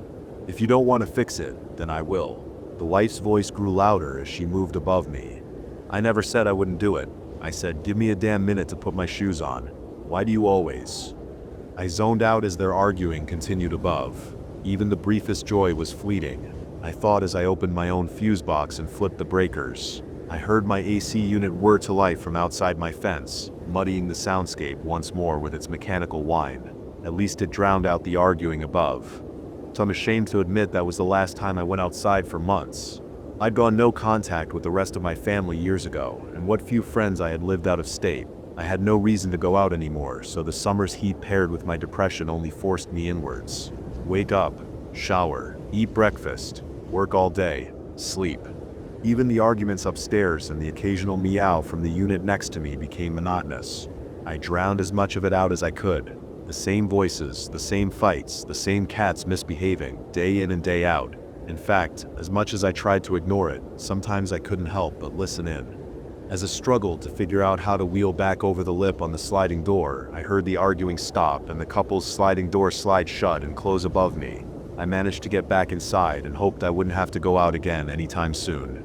The voices were my only human connection. It was mid-September when I attempted to clear my throat of my developing allergies that I realized I hadn't heard my own voice in months. I cried myself to sleep that night, feeling more alone than I'd ever been. I never gathered the cat lady's name. Instead, I became very familiar with Greta, Priscilla, and Tom. Every day, the woman would try to quiet Tom for crying too loud for food, and sometime in the afternoon, she would accost Greta and Priscilla for fighting over a nap spot in the sunbeam. Having natural sunlight enter the room sounded like heaven.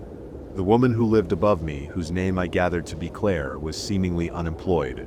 She rarely spoke unless it was to accost her husband for wrongdoing or to complain. Her husband, whose name was Jason maybe? He seemed to have some anger issues, but seemed more defensive than aggressive. Cold and distant paired with irritable and sensitive.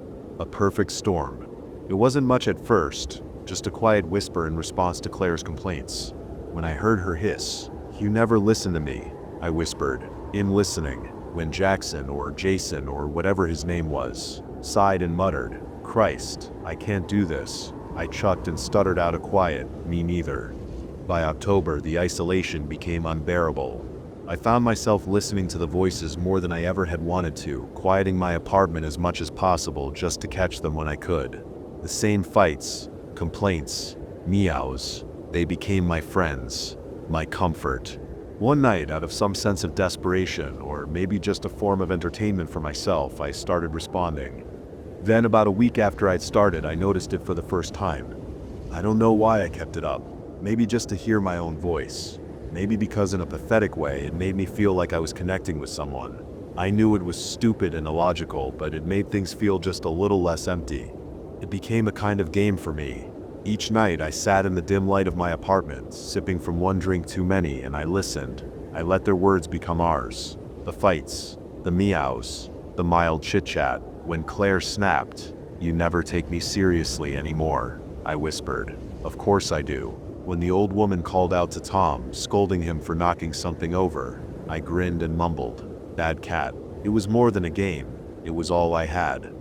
Before I could finish my words, from above, her husband's voice exclaimed back to her, "But why should I when you're wrong?" Claire had just shouted, "For once in your life, admit that I might be right." I responded instinctively, "Why should I when you're wrong?" I brushed it off at first. Of course it sounded familiar. I'd been listening to their fights for months. I'd probably heard them bring up the same talking points 100 times. Often enough that subconsciously, I probably just knew what he was likely to say. I paused. For a minute or so, I sat intently listening. I knew her words had sounded familiar, but had I heard them have the same argument before? But then, the next day it happened again. And I knew for a fact that I had heard that before. Not just something like it, those exact words, in that exact tone, in that exact order, that in itself could have been explainable, except the first time I noticed it had been in August. Her registration had been expired for a week at this point. It had been almost 2 months. "Is it that hard to get my car's registration done?" "I've been overdue for almost a week," Claire snapped. I turned off my AC and listened harder. My heart thumped against my ribs. "If it's no big deal, why can't you go get it done for me?" There, Shed said that part too, I thought. I swallowed and realized my mouth had gone dry, my palms beginning a cold sweat as I grappled with the feeling that they'd done this all before, many times. Coincidence. That's all it was. Maybe their fights really were that predictable. I told myself to ignore it, but I couldn't. That night I lay awake in bed, staring at the ceiling, my ears straining to pick up what was being said above me. I tried to convince myself I was just being paranoid, that something felt wrong. From upstairs, 8:17 a.m., Claire on the phone. Yes, he left for work. No, it'll just be me here until he comes home for lunch. From the old woman next to me, 8:15 a.m. Oh, Tommy Tom, be quiet. I fed you already. That next day, I kept notes of what little I could hear around me on my computer. In the past, I paid little attention to what was being said and when, but on that day I was meticulous. I kept every fan off, I didn't run my laundry, I skipped my shower, I did everything in my power to keep my home as quiet as possible to maintain the ability to transcribe every word being said. 12:32, upstairs again. Jason, I told you not to slam the front door when you come in. You scare the hell out of me every time. The next morning I awoke earlier than usual. I had my notes, and I had some time, so I showered and made my way to the middle of the apartment to listen once again. All throughout the day, anything that I could struggle to make out, I made note of. Oh, Tommy Tom, be quiet. I fed you already. 8:17. Yes, he left for work. No, it'll just be me here until he comes home for lunch. I sat eagerly waiting, checking my watch and waiting for signs of life. Then, from the apartment adjacent to mine, at exactly 8:15 in the morning, the woman began to speak. As if the same script was being read over and over, just muffled enough and just faint to keep me from noticing. I needed air, so I did something I hadn't done in months. And more. All morning long, I listened in awestruck silence at my entire day's transcription being reenacted word for word, minute by minute. By the time 12:32 rolled around and Claire complained about the door slamming, I was sickened to realize that on neither day nor any other had I ever actually heard their door slam shut. I looked up at the couple's unit just above mine. The small windows all had their blinds wide open, but I couldn't make out movement inside. I left my apartment. I struggled to wheel out into the complex courtyard, squinting against the sunlight, the fresh air strange but refreshing against my skin. The apartment building wrapped around in a neat uniform U-shape, with a mirroring building just across the narrow parking lot. The second and third floor balconies of each building were stacked like dull concrete shelves above my head. I wheeled turned to look at the unit next to mine, where the old woman lived. Blinds open, but the same no movement inside. I realized quickly that every unit in my building and the building across the way was the same. Blinds open, no signs of life. I sat there for nearly an hour, watching. Not a single shadow moved behind the windows. No doors opened, no one entered or left the building.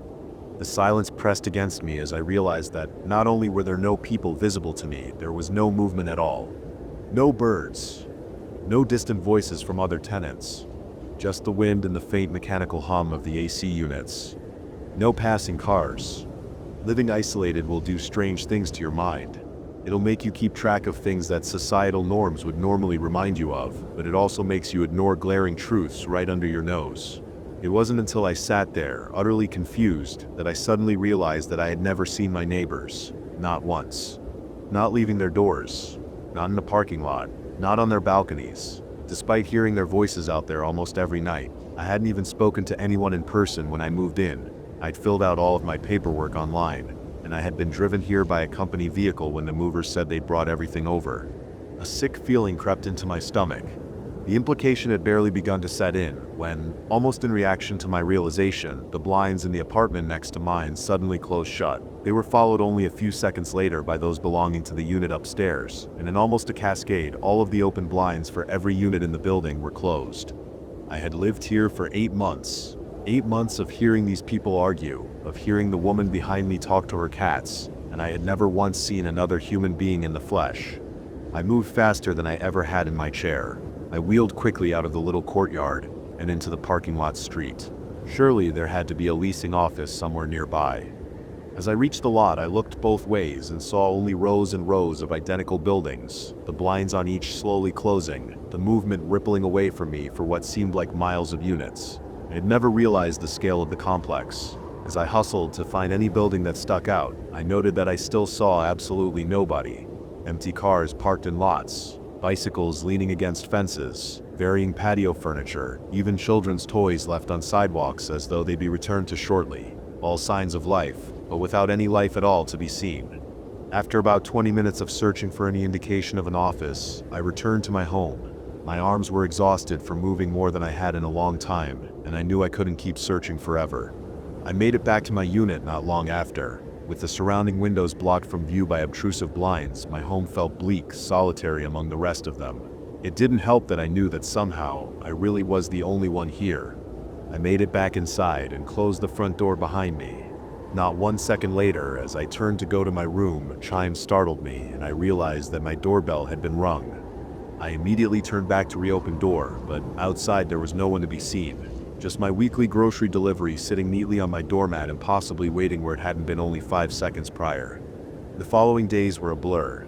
Had there actually been anyone outside to look at my apartment, they would have seen me wildly going from window to window, peering through blinds like a tweaker waiting on a package. For about a week, all of the arguing, the meowing, the idle conversation that had repeatedly permeated my walls went absolutely silent.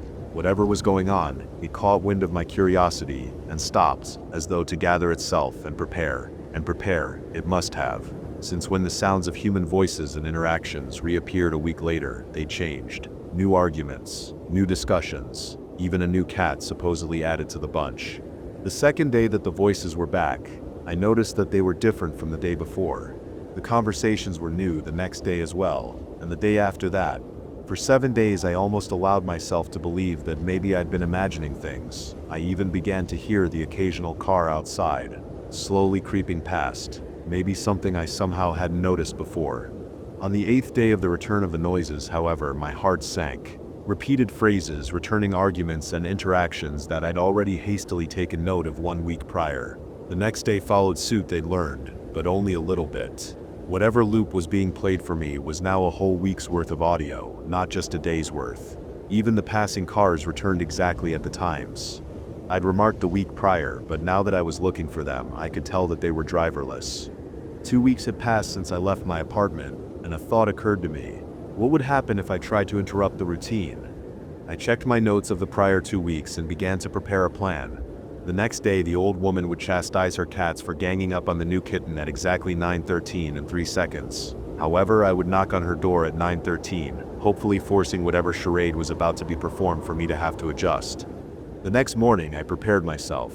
I shaved for the first time in weeks, and I made sure I looked as presentable as possible. I couldn't give them any reason or excuse to not open the door for me.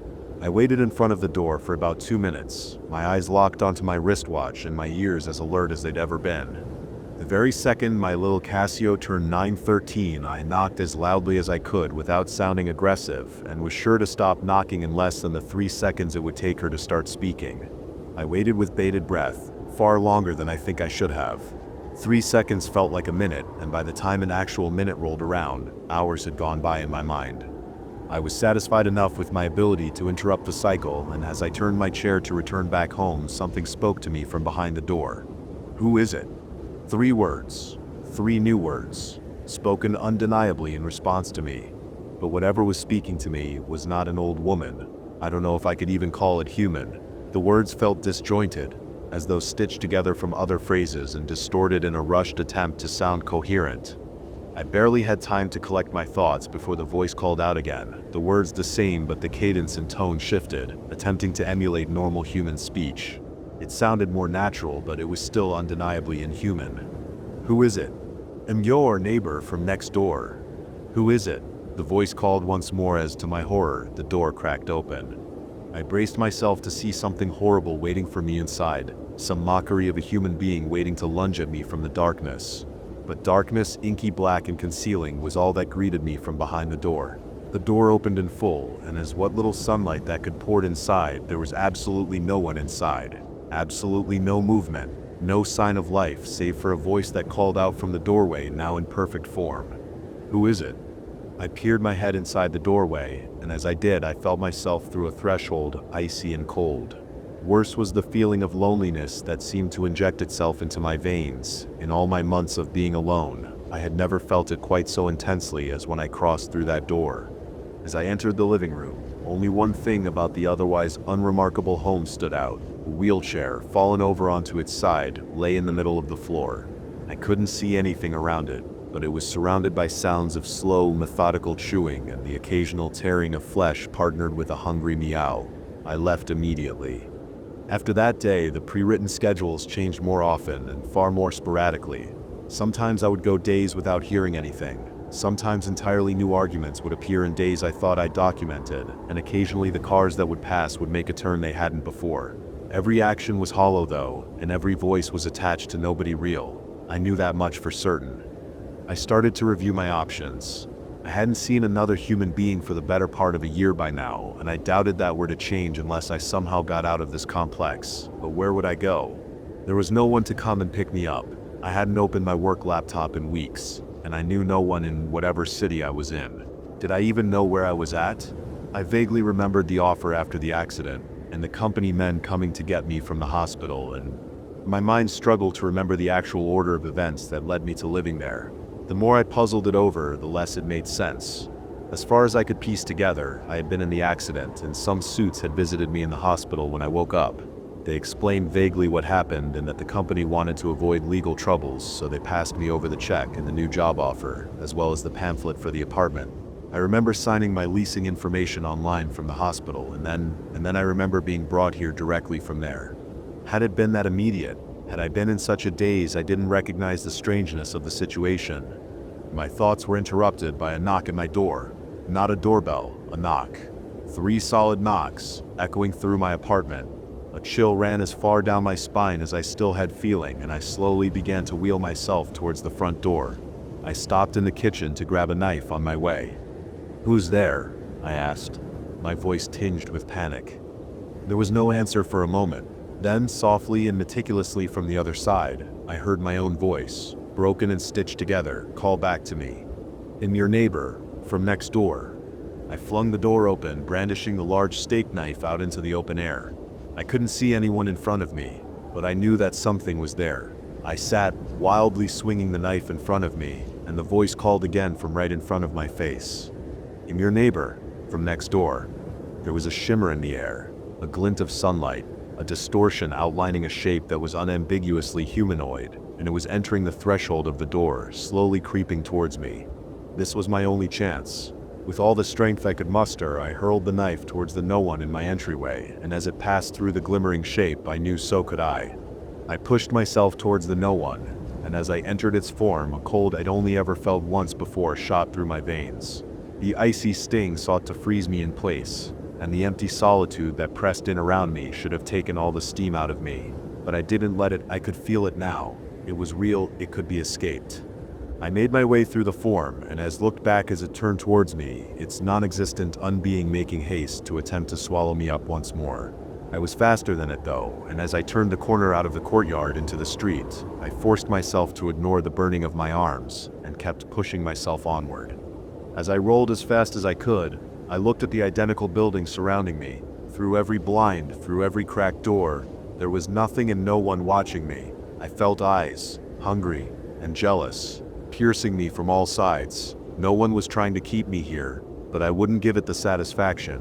I caught glimpses from my peripheral vision of glimmering nothings, clambering out of doors and emerging from parked cars. I felt chills run through my body once more, as I must have passed through a group of them, their arms outstretched, attempting to grab me. Whatever they were, or weren't, I don't think they could touch me, but I could feel them.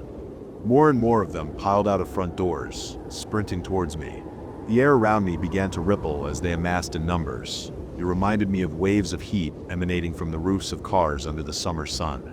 No one's fingers clawed at me as I pushed through thousands of them. Voices crackled, warped, stitched together nonsense, surrounding me with their fractured cries.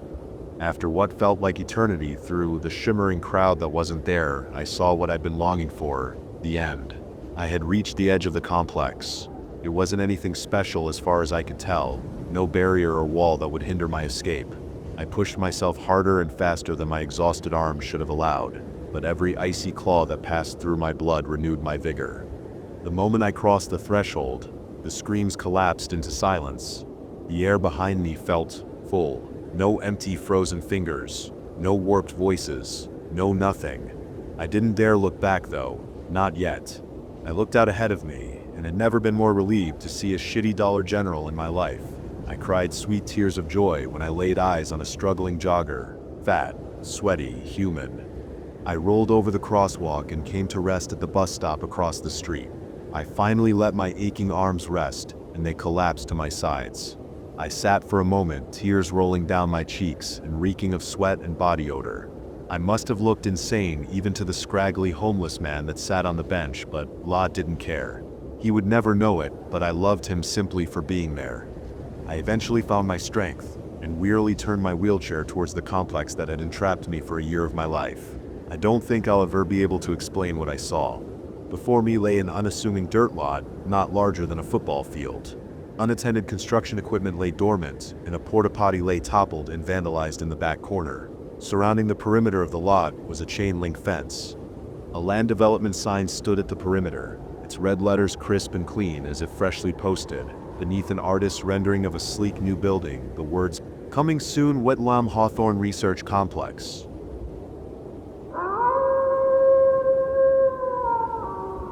We were the Church of the Voices of the Lost. I never fit in. I didn't. Girls are supposed to be quiet, obedient. I was punished the most for laughing. Crying was permitted for children, but never laughter. Maybe a little here or there, but certainly not shrieking fits of excitement. It went the same way every time. My mother would send me out to play with the other girls again. The voices were forgiving, each moment a chance to atone and repent for our prior sins. So she'd send me out, and I'd try to be good. I really would, but I'd always take things a little too far. I'd get a little too rowdy in games. I'd get too amused by jokes. The sound came bursting out of me. Whatever restraint the rest of my sisters developed, I couldn't seem to. At first it was spankings and then beatings, and when I was old enough I spent a lot of time in the auditorium. It was a cave a mile into the woods. Dark, terrifying. They'd leave me there overnight sometimes, lower me down and take away the rope. It was wrong to scream, but I did anyway. I never learned. Not really. I'd get so scared. Being there alone was bad, but it was worse when I wasn't. It was always a bad night when the noises stopped. My screams would stop echoing. I wouldn't be able to hear my own breathing or my own footsteps, but I'd hear other noises. A misplaced pebble here, a rush of skin/fur/scale against stone. The skittering as something that wasn't human circled around me. I could swear sometimes I would feel it brush up against me, just a hint of a feeling, hard to know if it was real or imagined. Being in pitch black like that, your senses do weird things. I remember how stars in my vision danced and exploded like a kaleidoscope as my eyes played tricks on me. They dragged me up in the morning, and I'd be so relieved to kiss the dirt. I can remember how the earth felt between my fingers, those first moments outside, the smell of it. It's like how eating feels after you've been starving. So real, so alive. I was sent straight back down once. It had been a bad night. I was exhausted and scared, and had scraped my knee on the way up. I sat on the ground and either screamed or cried, inconsolable and immovable. My mothers tried to comfort me, but I could not be appeased. They gathered, nervous, quietly conferring until another mother came from the temple and said something to them, and they lowered me back down. I was not well when they brought me back up. It had been 2 days without food, and only a few sips of water in the few minutes in between my punishments. I got terribly ill, and I didn't speak a word for nearly a month. My mothers attended to me, but I could sense their quiet relief that I had finally learned. But I hadn't. When I was finally well enough to talk, the words once again flooded out of me. I couldn't stop talking. That might have been okay, but I also did something which was forbidden. I asked some of my sisters about the auditorium. If they had heard noises, felt things. The mothers got wind of it, and so what happened next was my fault. Father said so. My mothers couldn't decide punishments, nor, I think, did they care to. They only did as he directed. He prayed at length, and said he heard from the lost voices. They wanted my tongue. My noise made them too hard to hear, and they demanded to be heard. My mother took me by the hand into the church, and sat me down in an empty wood-paneled room. We drank ceremonial tea, and then she left. That was the first time I met Father. I didn't like him at all. He had hair on his face. He walked differently than my mother's did, smelled different. It was a quick interaction though.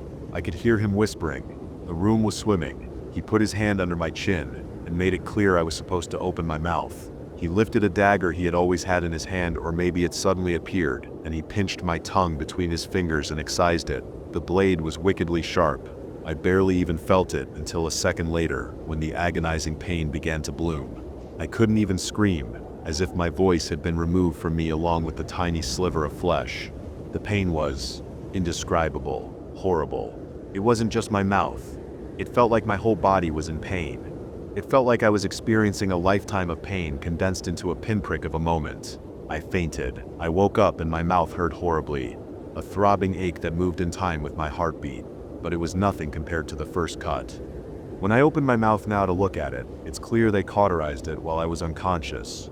It healed well, though I hated the ritual of rinsing my mouth with salt water. It burned like acid for weeks.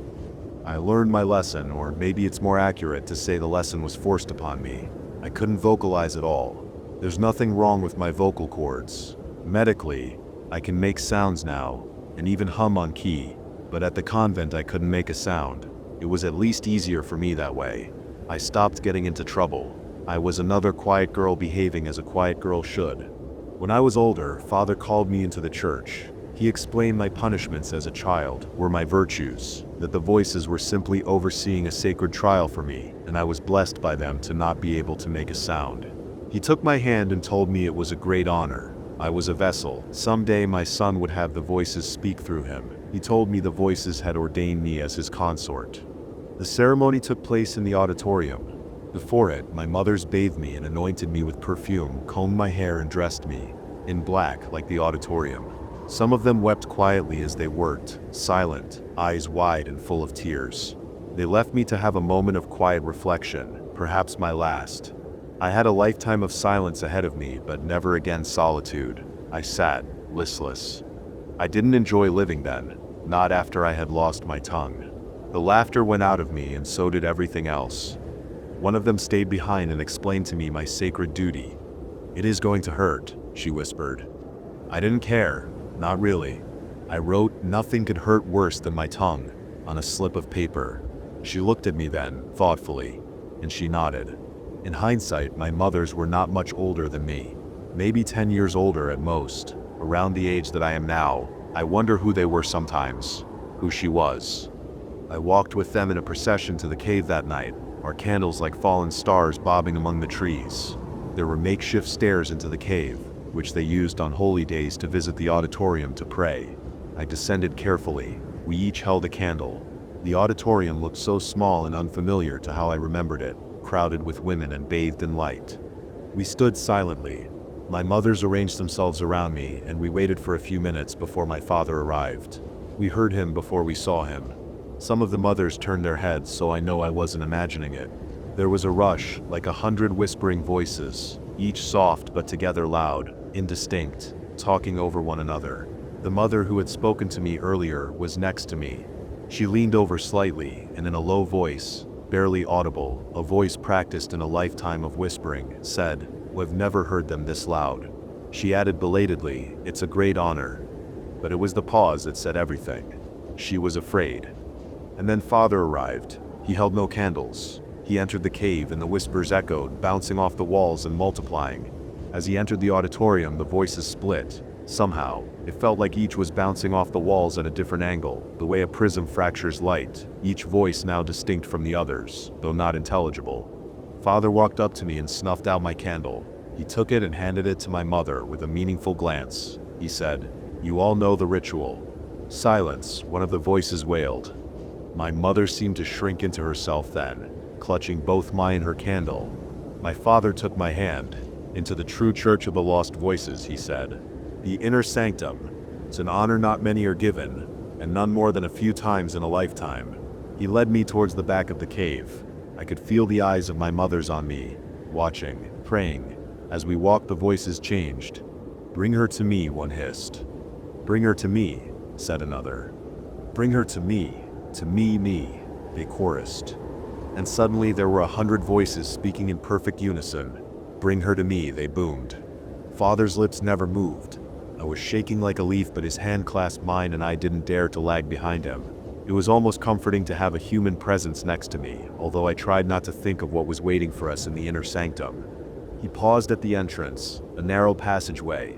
He pulled a box from his pocket and presented it to me. I opened it, not knowing what to expect. My mother's hadn't said anything about this extra step in the ritual. I stared at the thing in the box, not understanding. Father smiled and leaned in and said, "It's yours. I kept it safe for you." The box clattered from my numb fingers.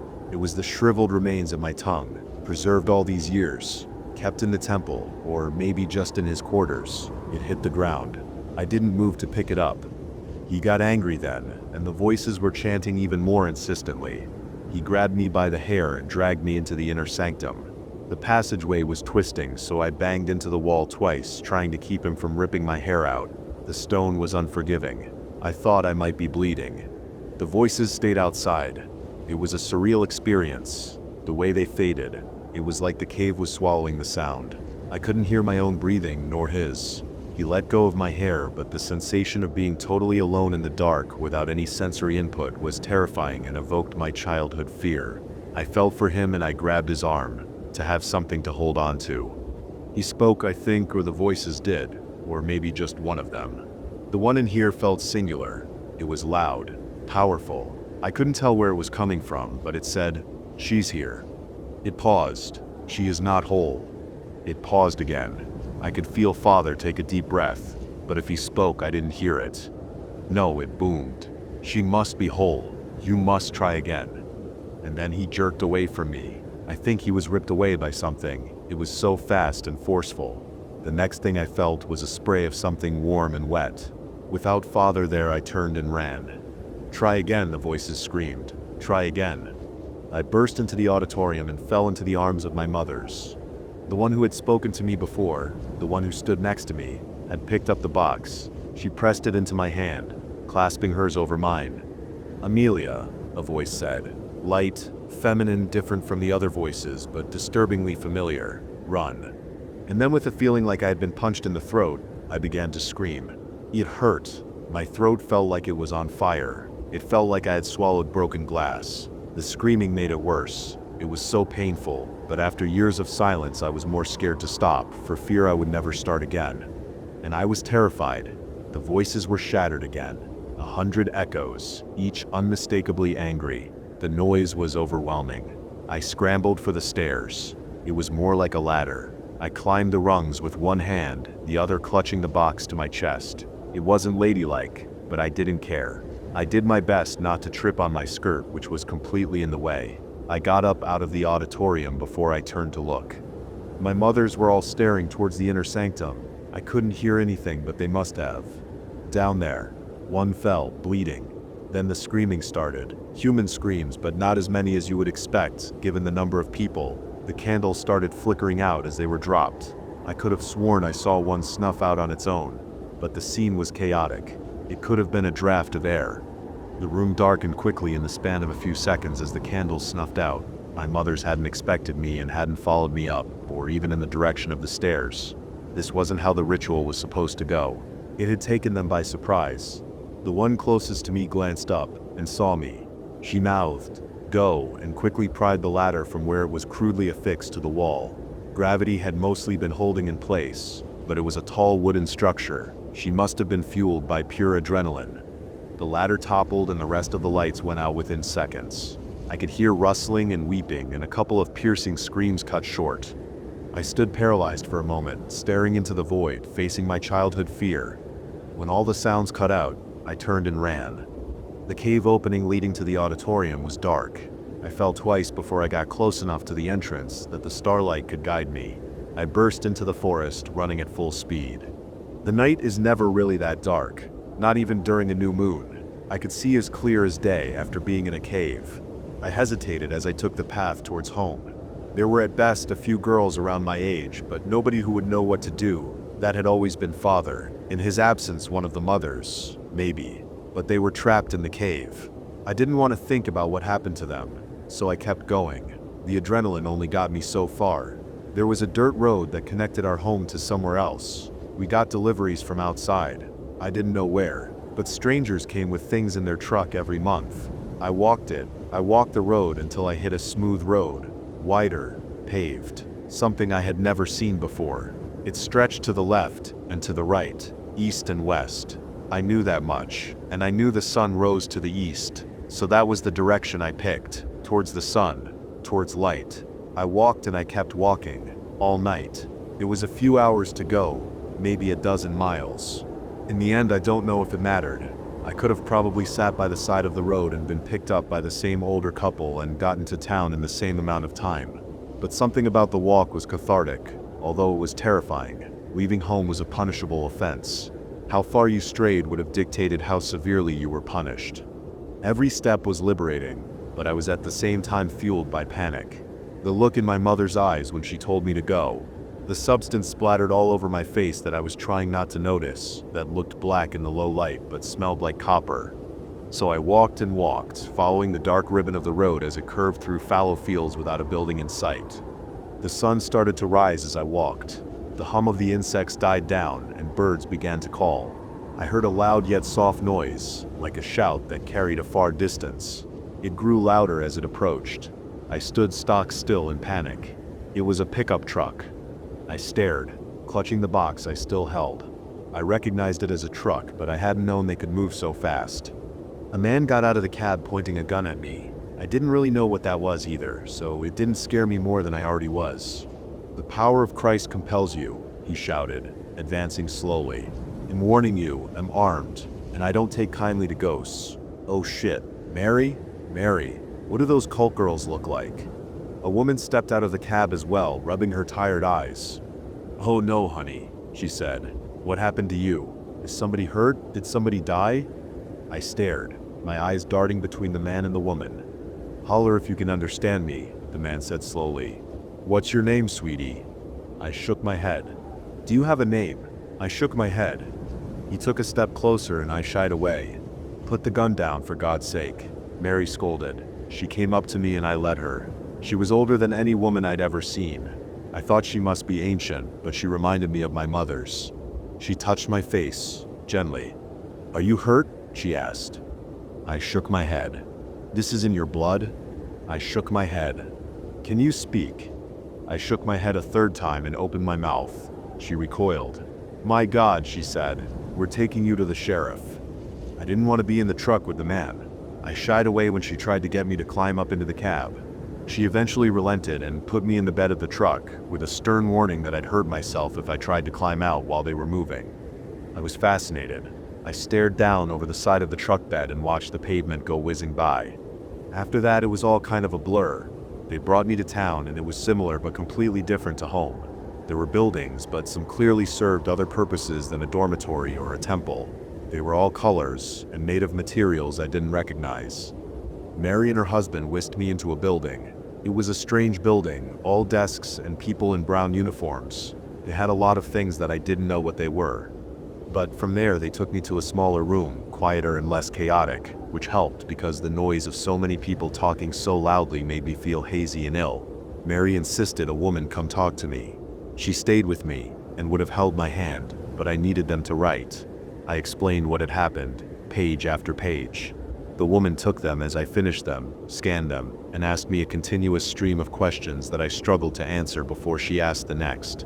After a little while, she took a stack of my writing and brought it outside. She came back to sit down and I went through my story. Mary cried when she read about my tongue and how it ended up in the box. She wanted to hug me, but she cried so loudly it scared me, and besides which, I was busy writing. I had never been encouraged to write before. I knew how to put letters on paper to form words. The mothers taught us and I used notes to communicate when it was necessary, but there was something about being able to express myself fully in as many words as I chose that Metski, even though at the time I didn't know many Metsk, was incredibly liberating. The sheriff went and rounded up all the girls and brought them to the station. It wasn't going very well until I explained the noise was too much and they needed to be quiet. My sisters were frightened out of their wits. I think I would have been too if I hadn't still been in shock. I don't know if I know how to explain what it was like. People talked so loudly and so freely that it seemed indecent. It was as if we had been invited into a town of nudists. The culture shock was immense.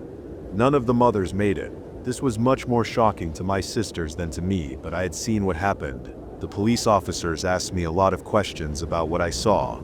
They didn't press me too hard though, and they disregarded most of what I said about the voices. It was very chaotic for a time, but it settled. They aren't sure about my past. All I remember is the church, but they don't believe I am blood related to anyone there.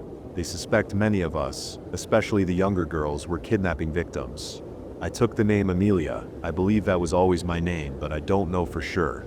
I was placed into a foster home while I worked on my GED. I learned how to use a computer, and then I took a lot of online classes, which was easier for me. From there I got an associate's degree and a job I could do from home, first medical transcription and then medical billing. I eventually ended up moving out to the country. I bought a small house.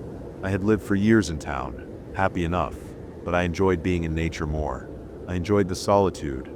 I do a lot of reading and writing. Sometimes one or the other of my sisters will come visit. Many of them stuck together in smaller groups, going to this college or that, moving to the same city together. But I had always been a little apart. First I was too rambunctious, then too despondent, and finally in a quirk of fate, too quiet. I enjoyed their visits, but only for short periods of time. Most of them recovered very well, and seem like very normal young women. They have to readjust to the quietude of my country life when they come here, and even then they are too loud for me sometimes. Not long after I first moved to my house, I had a night where the noise cut out. I was washing dishes and I had to double check if the faucet was still running. I was unsettled but managed to get to sleep, and by the morning convinced myself that it was imagined, a daydream, or a lingering symptom of trauma. I started hearing whispers. My TV would have an echo, or I'd put on my headphones and swear someone was talking over my music, but only occasionally and frequently, once every few months. And then one night, I awoke to a scraping noise. I screamed, but no sound came out. I lay in my bed in abject terror, reliving the darkness and the blood and the sacrifice of those many years ago. The darkness felt claustrophobic, like it was rushing in to smother me. My chest was tight. I was trapped in a nightmare I couldn't wake up from. The silence was oppressive and inescapable. When I thought I would shatter if I had to take any more, I heard the voices of the lost. They whispered to me, secret upon secret in their prismatic tones, all while scraping, twining around the house. The sound was a relief, like a pressure valve had been thrown. The many voices belonged to one being. It was relieved that it found me. It had been looking for me, all this time. It had never wanted my tongue, only my voice. Father was a wicked man who used the voices for his own gain. He twisted their words to his own ends. I had been chosen to carry the voices, not as a consort nor as a mother, but it needed me whole. It visits every once in a while. I don't know its shape, but I know something of its size. I can hear it when it comes, and it's long enough to wrap around my house and then some. The scrapes on my siding extend up to the second-story windows. I asked to see it one time, and it disapproved. It instead explained its lineage and purpose to me, something neither good nor evil but not entirely benign. I would describe its existence as perpendicular to ours, intersecting but never aligned.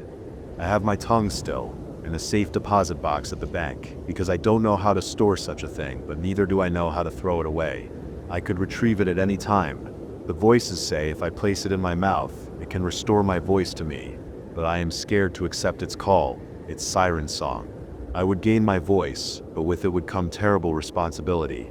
I would cease to be Amelia. I would become Leah for a while, as I integrated two beings into one, and the whispers would shroud me like they once did Father.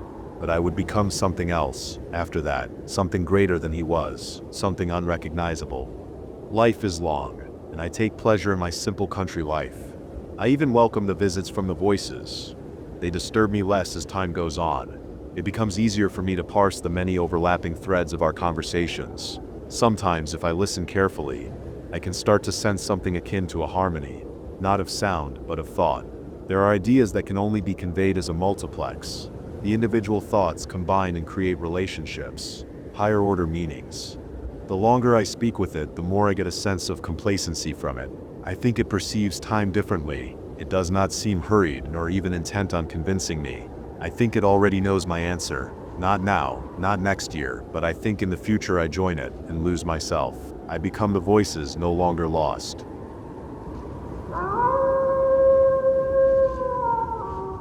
I'm finding out what happened to the friend I haven't seen since high school. For pretty much as long as I can remember, I've had insomnia. I remember being a little kid, like 4 or 5, and sitting up in the middle of the night listening to my little cassette radio. As I got older, that became routine for me. I would lay awake for an hour or two, long enough to know sleep wasn't coming anytime soon. Then I would get up and look for something quiet to do. Sometimes I would listen to a cassette tape, sometimes I would read, sometimes I would play with my toys. I preferred to read typically, or listen to tapes. And usually around 3 or 4 in the morning I would finally drift off to sleep, then wake up a few hours later to go to work or school when I was younger. As I got older, I tried all sorts of things to sleep. If there's a home remedy or over-the-counter sleep medication, I've tried it. They work for a little while, then the insomnia slowly takes over. I've tried most of the ones that have to be prescribed too, and while they come with worse side effects, they end up the same way as the other remedies. First, it's just lying in bed with my eyes closed for longer than usual. Then it's tossing and turning for a while before sleep finally comes for me. Then within a few days or weeks, I'm back to staring at my dark ceiling, wishing sleep would come for me. I've tried rotating the remedies and medications. One night of chamomile tea, one night of melatonin supplements, one night with Benadryl Hello Man. But even that doesn't work, or doesn't work very well, or doesn't work for very long. The only thing that has ever worked consistently is the devil's lettuce, and I prefer not to overuse that one. So on nights before a big meeting or project at work, I smoke a little and pass out nice and early. But the rest of the time, I'm staring at my ceiling, reading a book, listening to a podcast, or playing around on my phone. And yes, I've tried putting my phone in another room an hour before bedtime. That doesn't help either. If there's a remedy for insomnia, I've tried it, and if some shaman in the mountains or wherever says they found a new one, I try it. So when I got an email from my high school best friend's old email address saying they had found the cure for insomnia, of course I went to meet up with her in an empty parking lot at midnight to get this miracle cure. I'm stupid. Okay, sue me. To be fair, I haven't seen this person in quite a while, but we were best friends for like 8 years before we fell out of touch. She knew all about my insomnia. It actually made a lot of sense that she would reach out to me after finding a miracle cure. People say desperation is the most dangerous emotion, and after a lifetime of being desperate for a good night's sleep, I can agree with that. So I get to this parking lot. It used to be a Borders bookstore back in the olden days, and right there is my old best friend in the same car she drove in high school. I'll admit that seemed weird to me, but hey, maybe she just really loved that car, right? It was in good condition back then. A 2005 Subaru, and still looked to be in good condition when I saw her that night.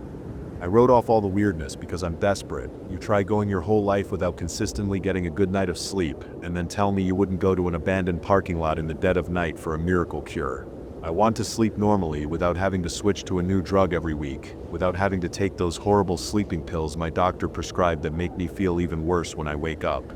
So I got there, parked my car next to hers, got out and gave her a big hug. She had gotten married sometime in the last 20 years, and showed me her ring, then talked about her wife. I'd had a little crush on her freshman year, and she hadn't come out as gay in high school, so that was a bit of a surprise in that, oh wow, people are more complicated than you realize, kind of a way. I told her what I'd been up to since high school, working as an electrician and picking up a bunch of hobbies to keep myself entertained on sleepless nights. When I brought that up, she grinned and said, "Come here, you have no idea how great this is going to be." She opened her trunk, and sitting there in the middle was a medium-sized flower pot. There was a plant growing in it, and I could see the beginning of flower buds that were just starting to unfold. I stared at her, shock and probably a bit of betrayal on my face, and said, "Amy, that's a plant. Just a flower from the looks of it. If you're going to tell me to make tea, I've tried every single sleep tea that exists." She nodded excitedly, totally skipping my frustration.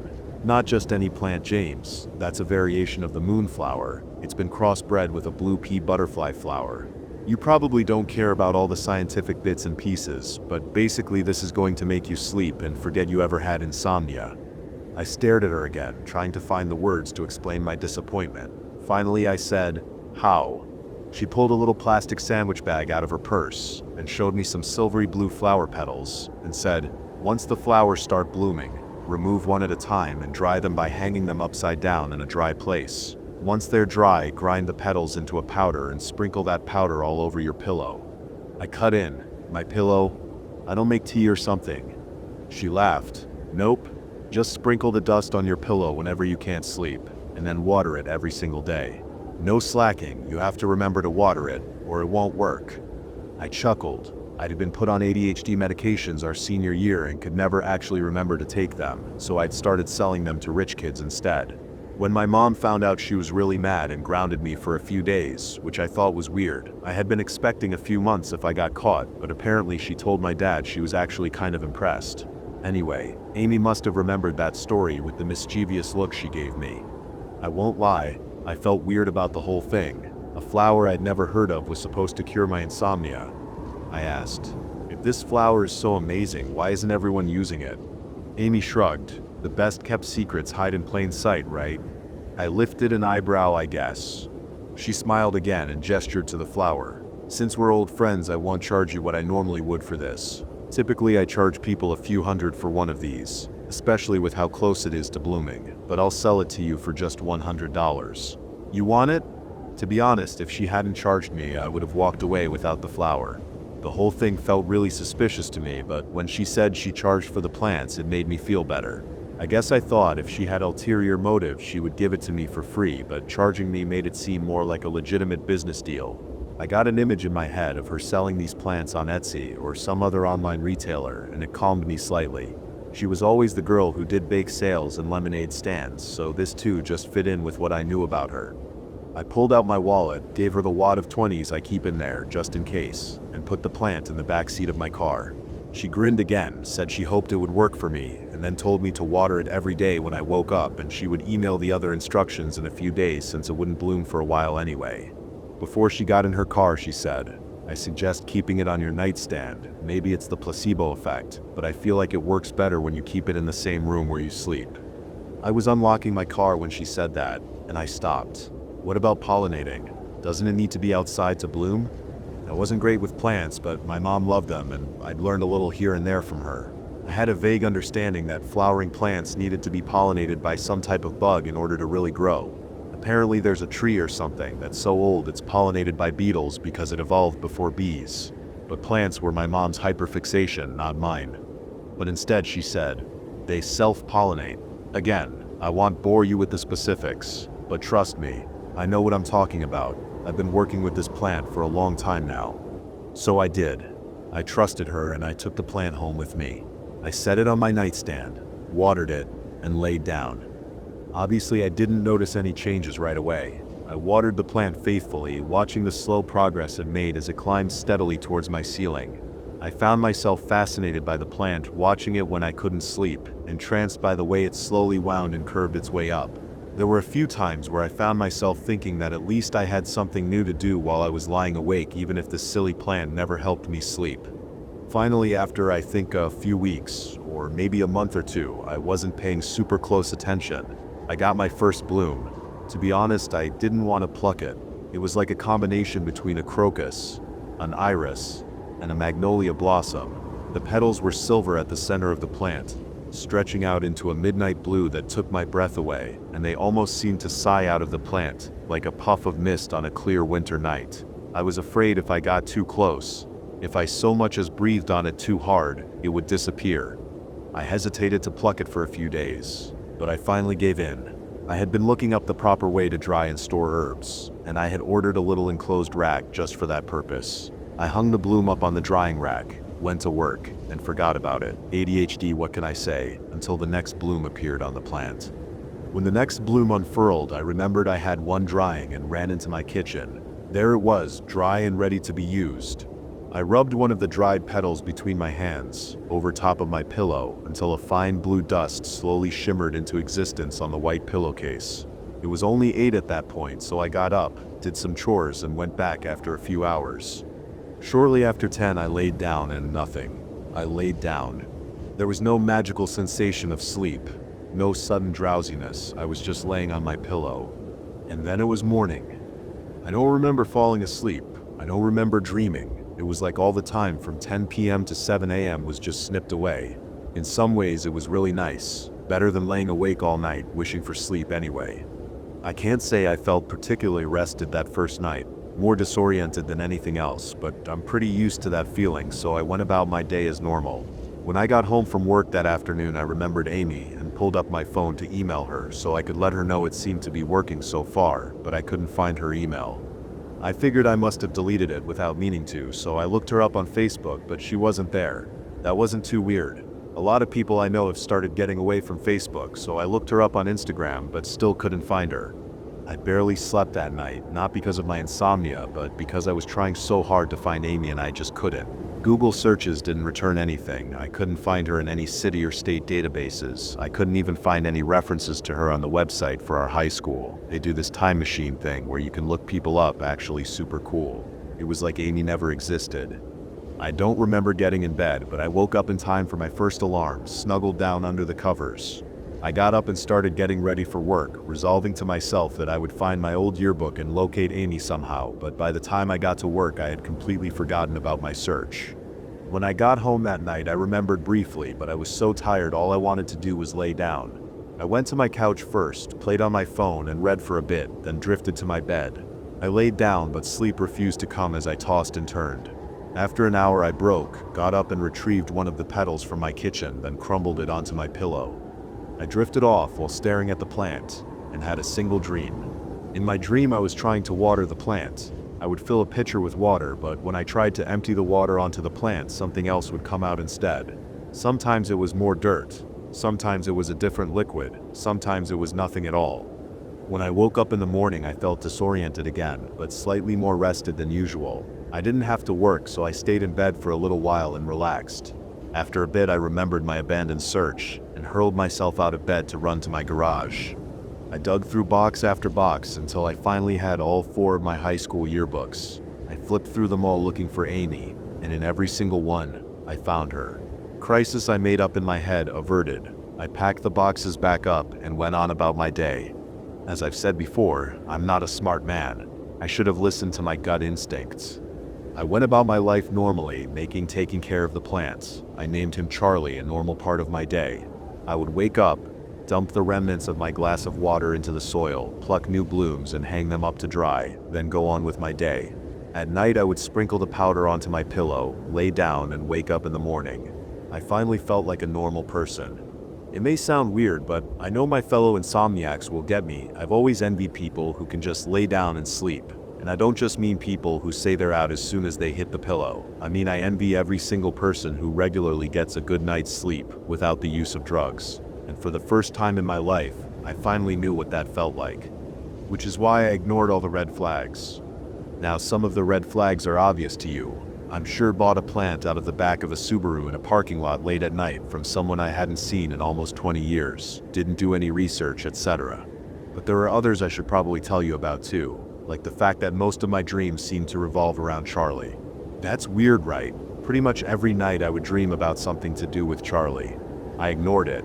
I figured my subconscious was so excited to finally be getting regular sleep that it was hyper-fixated on what was causing it. Then there was the fact that sometimes I would just wake up in my bed without ever remembering getting in bed in the first place. When that happened, I usually couldn't remember any dreams either, and to be honest, it made me feel a lot better about getting in bed at a reasonable time every night. Then there were the dreams. I don't know how to explain this, but they were addictive. On the nights when I did dream, it would always start out being about Charlie, then it would move on into some other subject matter. The dreams were vivid, vibrant. They almost felt more real than the real world. I would wake up some mornings in tears because I had to leave whatever incredible world my subconscious had been in. I had a few weeks where I was getting the best sleep of my life, having the most amazing dreams and feeling rested every single day. Any weirdness surrounding the flower was easy to forget about, especially in comparison to how nice it was to finally be sleeping. Then one day I forgot to give Charlie water. Based on what Amy had said, I had assumed the plant would wither or stop producing flowers if I failed to water it. But when I woke up the next day, a cold sense of dread in my gut as I remembered that Charlie hadn't been watered the day before, I was relieved to see that Charlie was perfectly fine. I apologized, gave him an extra helping of water, and grabbed my phone from the nightstand. It was 5 p.m. I flung myself out of bed as if moving fast enough would let me make it to work on time 9 hours ago, then stood in my bedroom feeling confused and a little scared. I've never slept for more than 8 or 10 hours, and I've certainly never slept for almost 20 hours before. After a few minutes of confused standing, I grabbed my phone again and called my boss. I told him I was sick and had accidentally overslept. I blamed new medication, and I think he probably bought it. He gave me a warning, told me not to let it happen again, and that was it. But the whole experience didn't just rattle me. I was oddly terrified. I went back to my old yearbook, found Amy again, and looked up just her last name. This time I actually found something useful, her mom's Facebook. I sent a message saying I knew her daughter in high school and wanted to ask her something, left my phone number and said if she was comfortable talking with me to give me a call. I didn't really want to go back to sleep that night. I didn't trust sleep as much anymore, so I spent most of the night playing video games before crashing on my couch. I got a normal fitful sleep that left me feeling tired and groggy in the morning. Perfect, just how I like it. After 3 days of couch sleeping, I finally got a call from Amy's mom, Meredith. I didn't recognize the number at first, and answered expecting just a regular spam call. The woman on the other end said, "Is this James, Amy's friend?" I grinned. I had finally made some progress. "Yeah, this must be Meredith." She sounded tired. "That's right, you should be able to get permission to visit her from the hospital she's in if that's why you wanted to talk." It felt like all the air had been slammed out of me. All I could say was, "What?" She sighed. "Is that not what you're calling about?" I was flustered. "What happened to Amy? She seemed fine the last time I saw her." Meredith laughed, but it was humorless. "I take it you haven't seen Amy in quite some time. Why are you calling?" I was quiet for a moment, as I tried to collect myself. Finally I said, "Can we meet for coffee or something? I feel like this conversation might be easier in person." I heard movement on the other line as Meredith said, "Sure, I'm heading to First Memorial Hospital right now. We'll meet you there. We can get coffee in the hospital cafe. It's really not bad." I chuckled uncomfortably. "Okay, it'll take me about 20 minutes to get there. Is that okay?" Meredith said it was, and I rushed to grab my keys, then got in my car. I drove to First Memorial, feeling like reality had just collapsed around my ears. Apparently something had happened to Amy right after I last saw her, which didn't explain why I couldn't find her online anywhere, but it was a start to unraveling the weird little mystery I was in. I got to First Memorial, parked across the street because I refused to pay for hospital parking that should honestly be illegal, and walked inside. The cafe was right next to the visitor's entrance, and sitting at a table was a woman who looked a lot like an older version of Amy. I smiled as I walked towards her, then extended my hand for a shake. I said, "Hi, Mom. I'm James, Amy's friend." Meredith smiled sadly. "You can call me Meredith. I love that you youngsters always introduce yourselves as her friends. Makes me feel like she might wake up one day." Nothing she said was making sense, so I excused myself to get a cup of coffee. Once I had it in hand, she said, "Do you want to walk up to her room with me? We can discuss whatever is going on the way." I agreed, and followed her to the elevators. It seemed to be a familiar journey for her, and I felt strange beginning my story right away. I asked, "So do you mind telling me what happened to her?" Meredith gave me a quizzical look, but said, "Okay, well, you know she graduated high school and went abroad to study. She met her girlfriend there. They got engaged and came back to the States together. Then about a year later, I got a call from Camilla. She said Amy hadn't been sleeping well for a while. Then all of a sudden, Cammy got up one day and Amy wouldn't wake up. She looked like she was sleeping peacefully, but she wouldn't wake up. We called an ambulance, and she trailed off as we exited the elevator." The rest of her story was pretty clear. As we approached the doorway to room 417, Meredith said, "So why are you here? I thought all of Amy's close friends knew about all of this. Not to be rude, but..."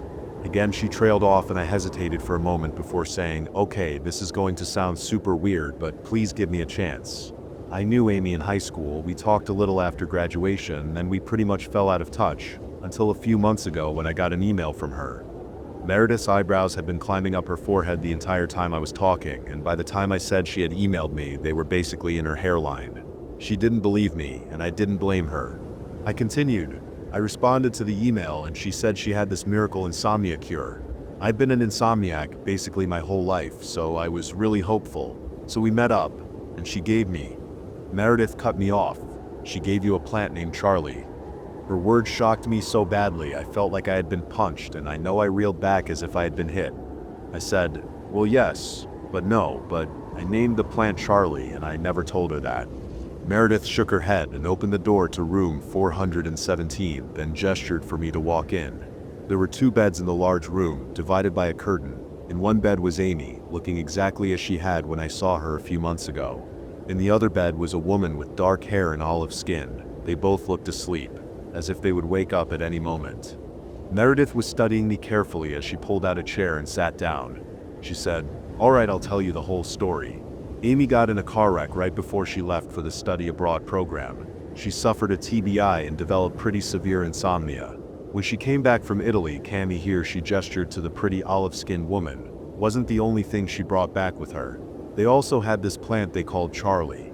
I never got a good explanation on where it came from, but it was really beautiful. It was clearly their prized possession too. It sat on the mantle in their home, the place of honor you might call it. All she would tell me was that Charlie helped her sleep better. She explained the whole process to me, and offered me some of the flowers in case I ever needed help sleeping. I had a strange feeling about it though, so I said no, but she and Cammy adored their plant, so I didn't want to say anything to poo-poo it. Then after a while, Amy started having trouble getting up. She was sleeping longer. She and Cammy were fighting a lot, so I thought she was just depressed. I wrote it off as normal. I didn't. Meredith sniffled. There was clearly still a lot of regret there. She went on. Then I got that call from Cammy. She kept saying something about Amy not doing it right. She kept talking about Charlie, but I didn't understand what she was talking about, so I didn't really absorb it.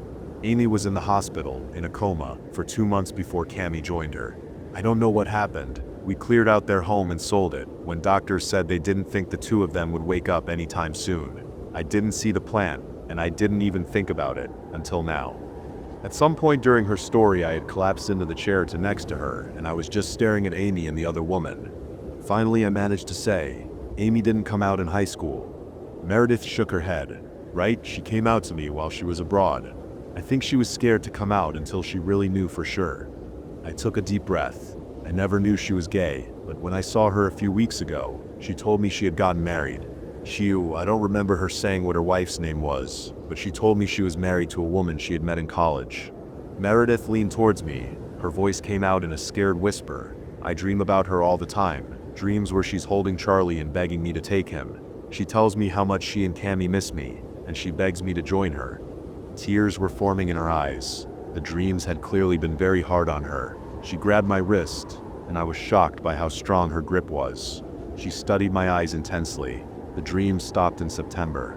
Something in my chest, some little shred of hope that this was all just craziness with a reasonable explanation, melted into a pool of terror. I whispered back, "I saw Amy in September." Meredith nodded sadly. "I can't help you, James. I'm sorry." I sagged back against my chair. "You don't have any ideas that could help? Any information I might find useful?" Meredith shook her head, a resolute calm turning her face to stone. "No, I'm sorry. I need you to leave now. I can't have another person on my conscience. I wish you all the best, James." I left the hospital feeling like someone had just popped my birthday balloon. I felt like I now understood just enough to understand that this was insane and I have no idea what's going on. I wish I had a better resolution, but I don't. I'm still watering Charlie faithfully every day, still dreaming about him when I use the petals. But I feel trapped. I can't sleep at all when I don't use the flower, but when I do use it, I'm sleeping longer and longer each time. I hope I'm wrong, but I think I'll be joining Cammy and Amy before too long.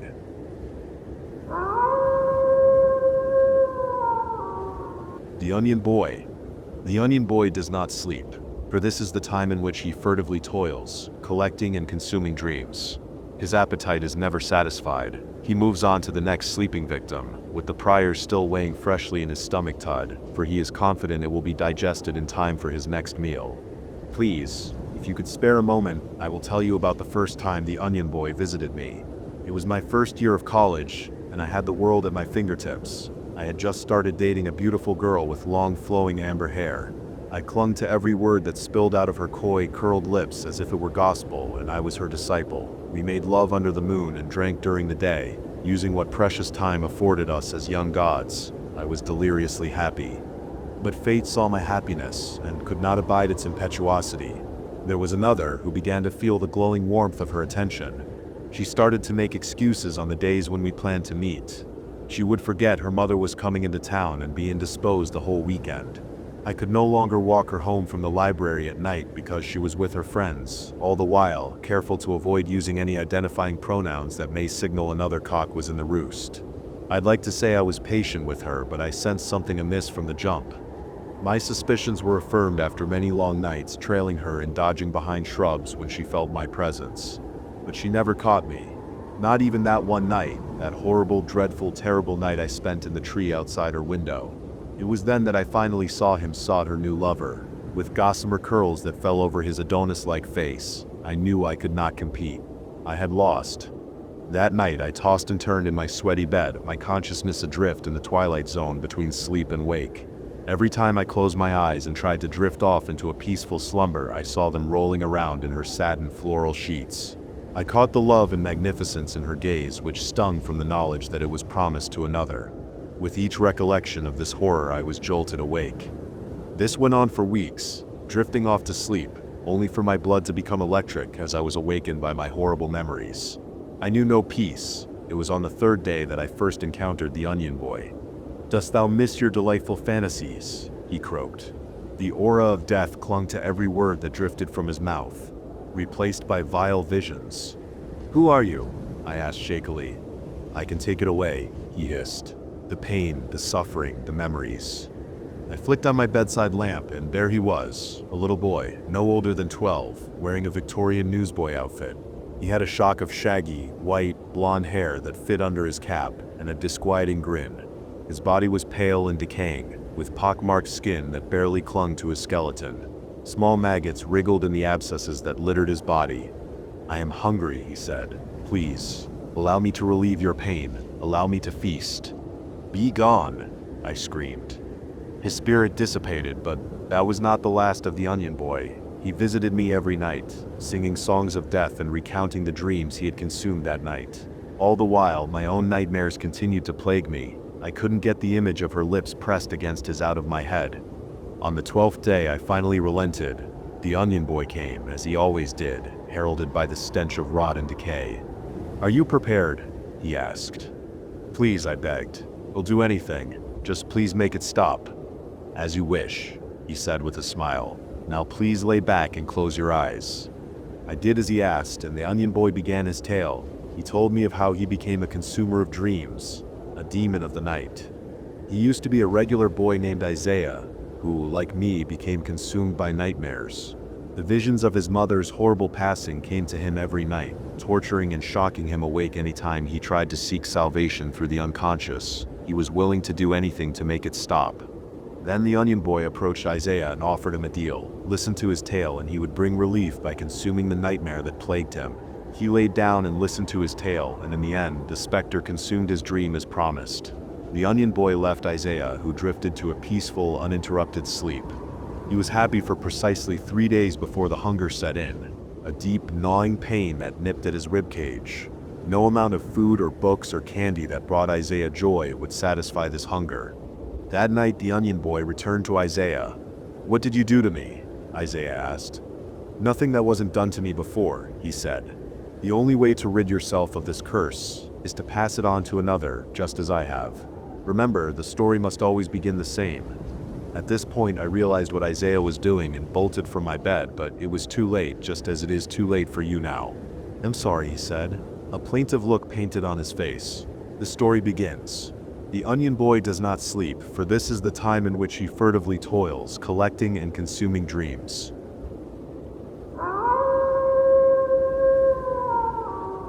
I walked into a doctor's office.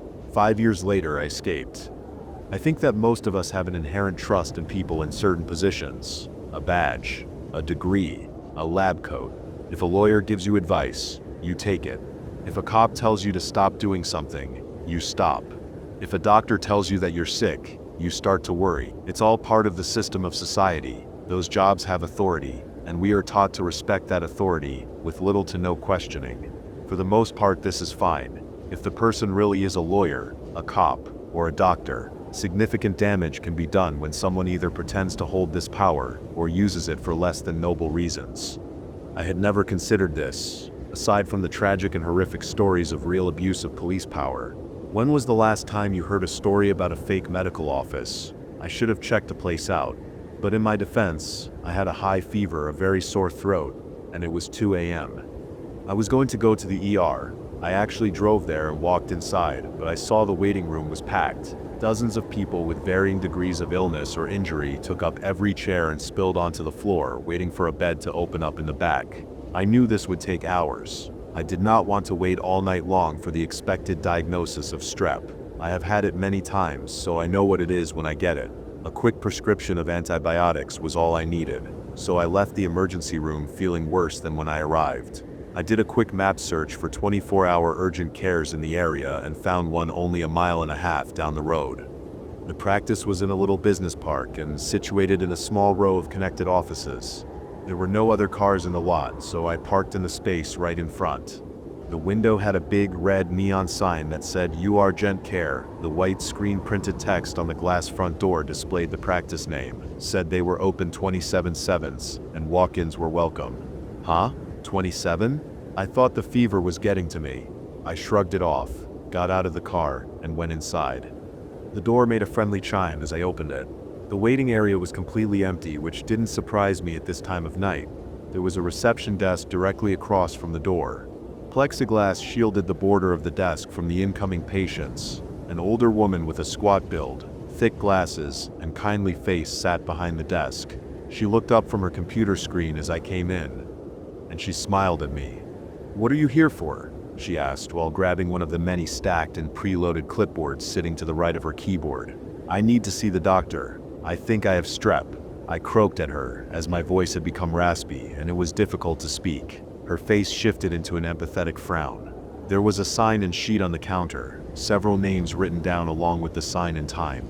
These had all been crossed out, but the one right above the line I used for my name had a sign and time only 20 minutes before my arrival. She handed me the clipboard through a small window in the plexiglass, pointed to the cup of pens, and then reminded me that if I had a cough or fever to please wear one of the masks available in the box beside the pens. I donned my mask, grabbed a pen, and sat down in the cluster of blue, hard plastic chairs in the waiting area. I was grateful for the mask. The whole place reeked of some kind of industrial strength cleaner. It seared the lining of my nostrils and made my already sore throat feel like I had swallowed bleach. I filled out the 10 pages of who the hell cares about all this shit, I just have strep throat, and returned it to the woman behind the glass. She took it, skimmed the pages, and told me to have a seat. I didn't register the red flags because everything from the generic artwork and cheap plastic chairs to the stack of outdated magazines and new drug pamphlets were exactly as expected. It didn't bother me that the forms had strange extra questions like, "Do you live alone?" and "Would you consider yourself close with family friends?" I didn't care why the clock on the wall wasn't working. The door to the patient rooms opened, and the woman from behind the desk called Lafleur. I looked up, slightly confused that she beckoned me back like that since there were no other patients. Maybe it was force of habit? "You'll be in room 3, she said, and guided me to the heavy wooden door with a silver 3 nailed into it. I went inside, flopped into the chair in the corner, and waited, again to be seen. I was getting frustrated at how long it had taken. Were there actually other people here waiting in the other rooms? If so, where were their cars? I doubted everyone would Uber. Too late to leave now though, I thought. The countertop next to the bed had a solid layer of grime. The glass jars that would have normally contained swabs, alcohol pads, or cotton balls were empty. The longer I sat, the less faith I had in the competency of this office. I guess they used the abrasive cleaner on the floors, but they couldn't dust or restock the rooms. Finally, a mousy little nurse in Scooby-Doo scrubs came in and took my vitals. She wrapped a dark blue blood pressure cuff around my arm, hit the button to start the machine. When it released its python-like grip, she gave me a disapproving look. "Pressure's a bit high, 185/90 seconds. I wanted to say that being kept waiting for over an hour for no apparent reason was enough to elevate anyone's blood pressure, but I feigned surprise and replied, "White coat syndrome, maybe." She laughed harder than she should have. It wasn't a good joke. It was barely a joke at all. Her laugh stopped abruptly. It didn't fade or trail off. 1 second, she was chuckling like it's the funniest thing. The next, she is totally silent. Not even a smile remained on her face. It was jarring. She told me to hold out a finger so she could check my glucose level, something other places hadn't checked before, not for strep anyway. I was so thrown by the laughing that I didn't question it. The little needle jabbed my skin and a small droplet of blood bloomed on my fingertip. She collected it on a strip, put it in the small machine in her hand. The machine made a few beeps, and she frowned at the display. Her eyes darted at me, then back to the machine. "Is something wrong? Is my sugar high or low?" I asked, unsure if high or low meant good, or if both were bad. "I think the batteries in this thing might be going." I'll just change them out, and we can try again." She walked briskly out of the room. I am not a hypochondriac, but I must have channeled one in that moment. I started going through 100 different diseases I might have. I whipped out my phone and tried to search for anything related to wonky blood sugar readings. I was on my third article about diabetes symptoms when she returned. The device in her hand was different now. The one before was a clunky metal box about the size of a coaster, but this one was smaller, hardly as big as a pack of gum, roughly the size and shape of one of those old Tamagotchi toys from the 90s. She must have seen my confusion, focusing on the thing she was holding. She looked down at the device, hesitated, frowning. She stood frozen for an almost imperceptible beat, but then waved her hand airily and reassured me. "There's a new tech that keeps moving my good glucometer. I can never find it when I need it. That was an old one before. Found this little guy while looking for the batteries." Her smile was wide and comforting, but it didn't reach her eyes. She stuck me again. Everything was just fine. I had not realized how tense I was until then. Every muscle relaxed. She told me to sit tight and the doctor would be right in. I only waited another 5 minutes or so before there was a light knock on the door. Without waiting for a reply, the doctor came in. He scanned my chart while standing in the open doorway. Once he was done, he took a deep breath and sat down on the rolling stool on the opposite side of the room. He had not made eye contact or even looked in my direction the whole time. He was tall, lanky, as if his limbs were ever so slightly too long for his body.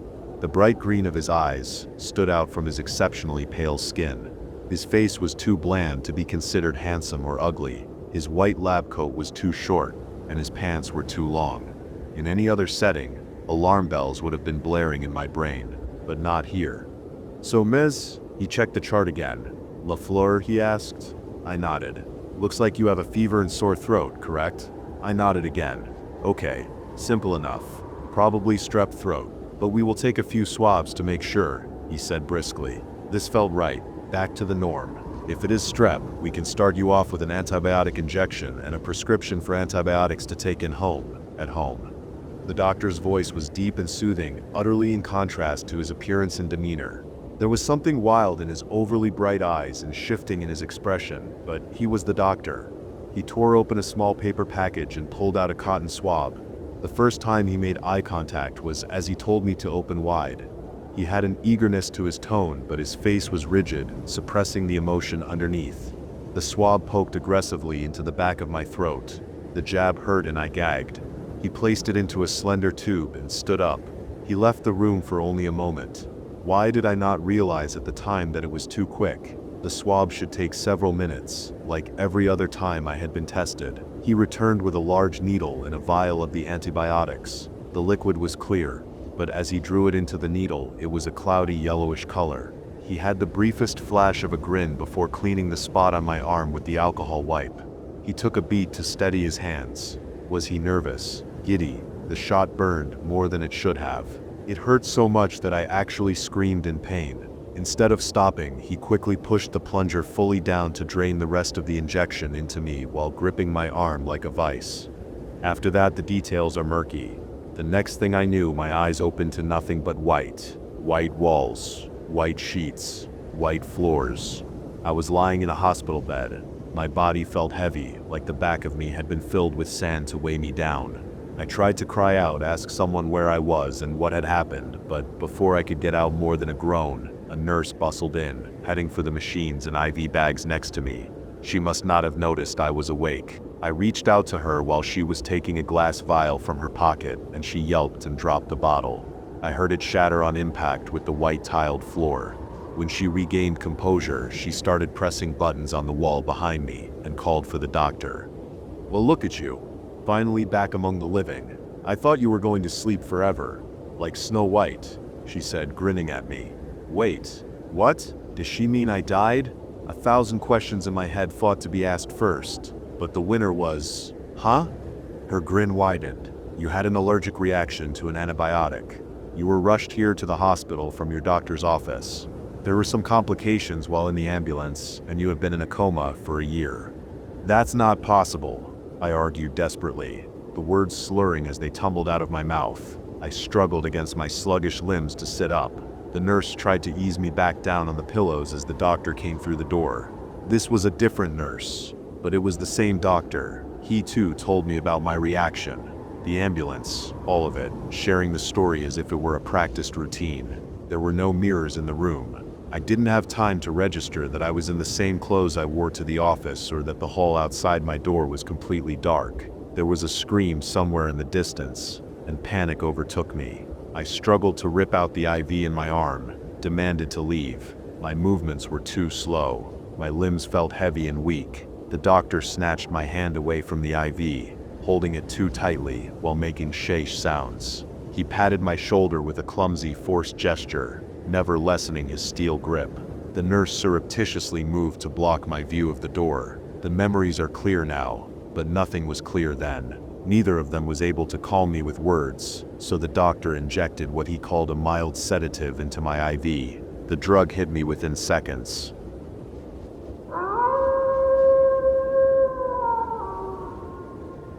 That's it for tonight's stories, but the nightmares never end. If you enjoyed these chilling tales, don't forget to like, subscribe, and hit the bell so you never miss a new upload. Got a scary experience of your own? Share it in the comments. I just might feature it in a future video. Until next time, stay safe, stay curious, and remember some things are scarier than they seem in the dark.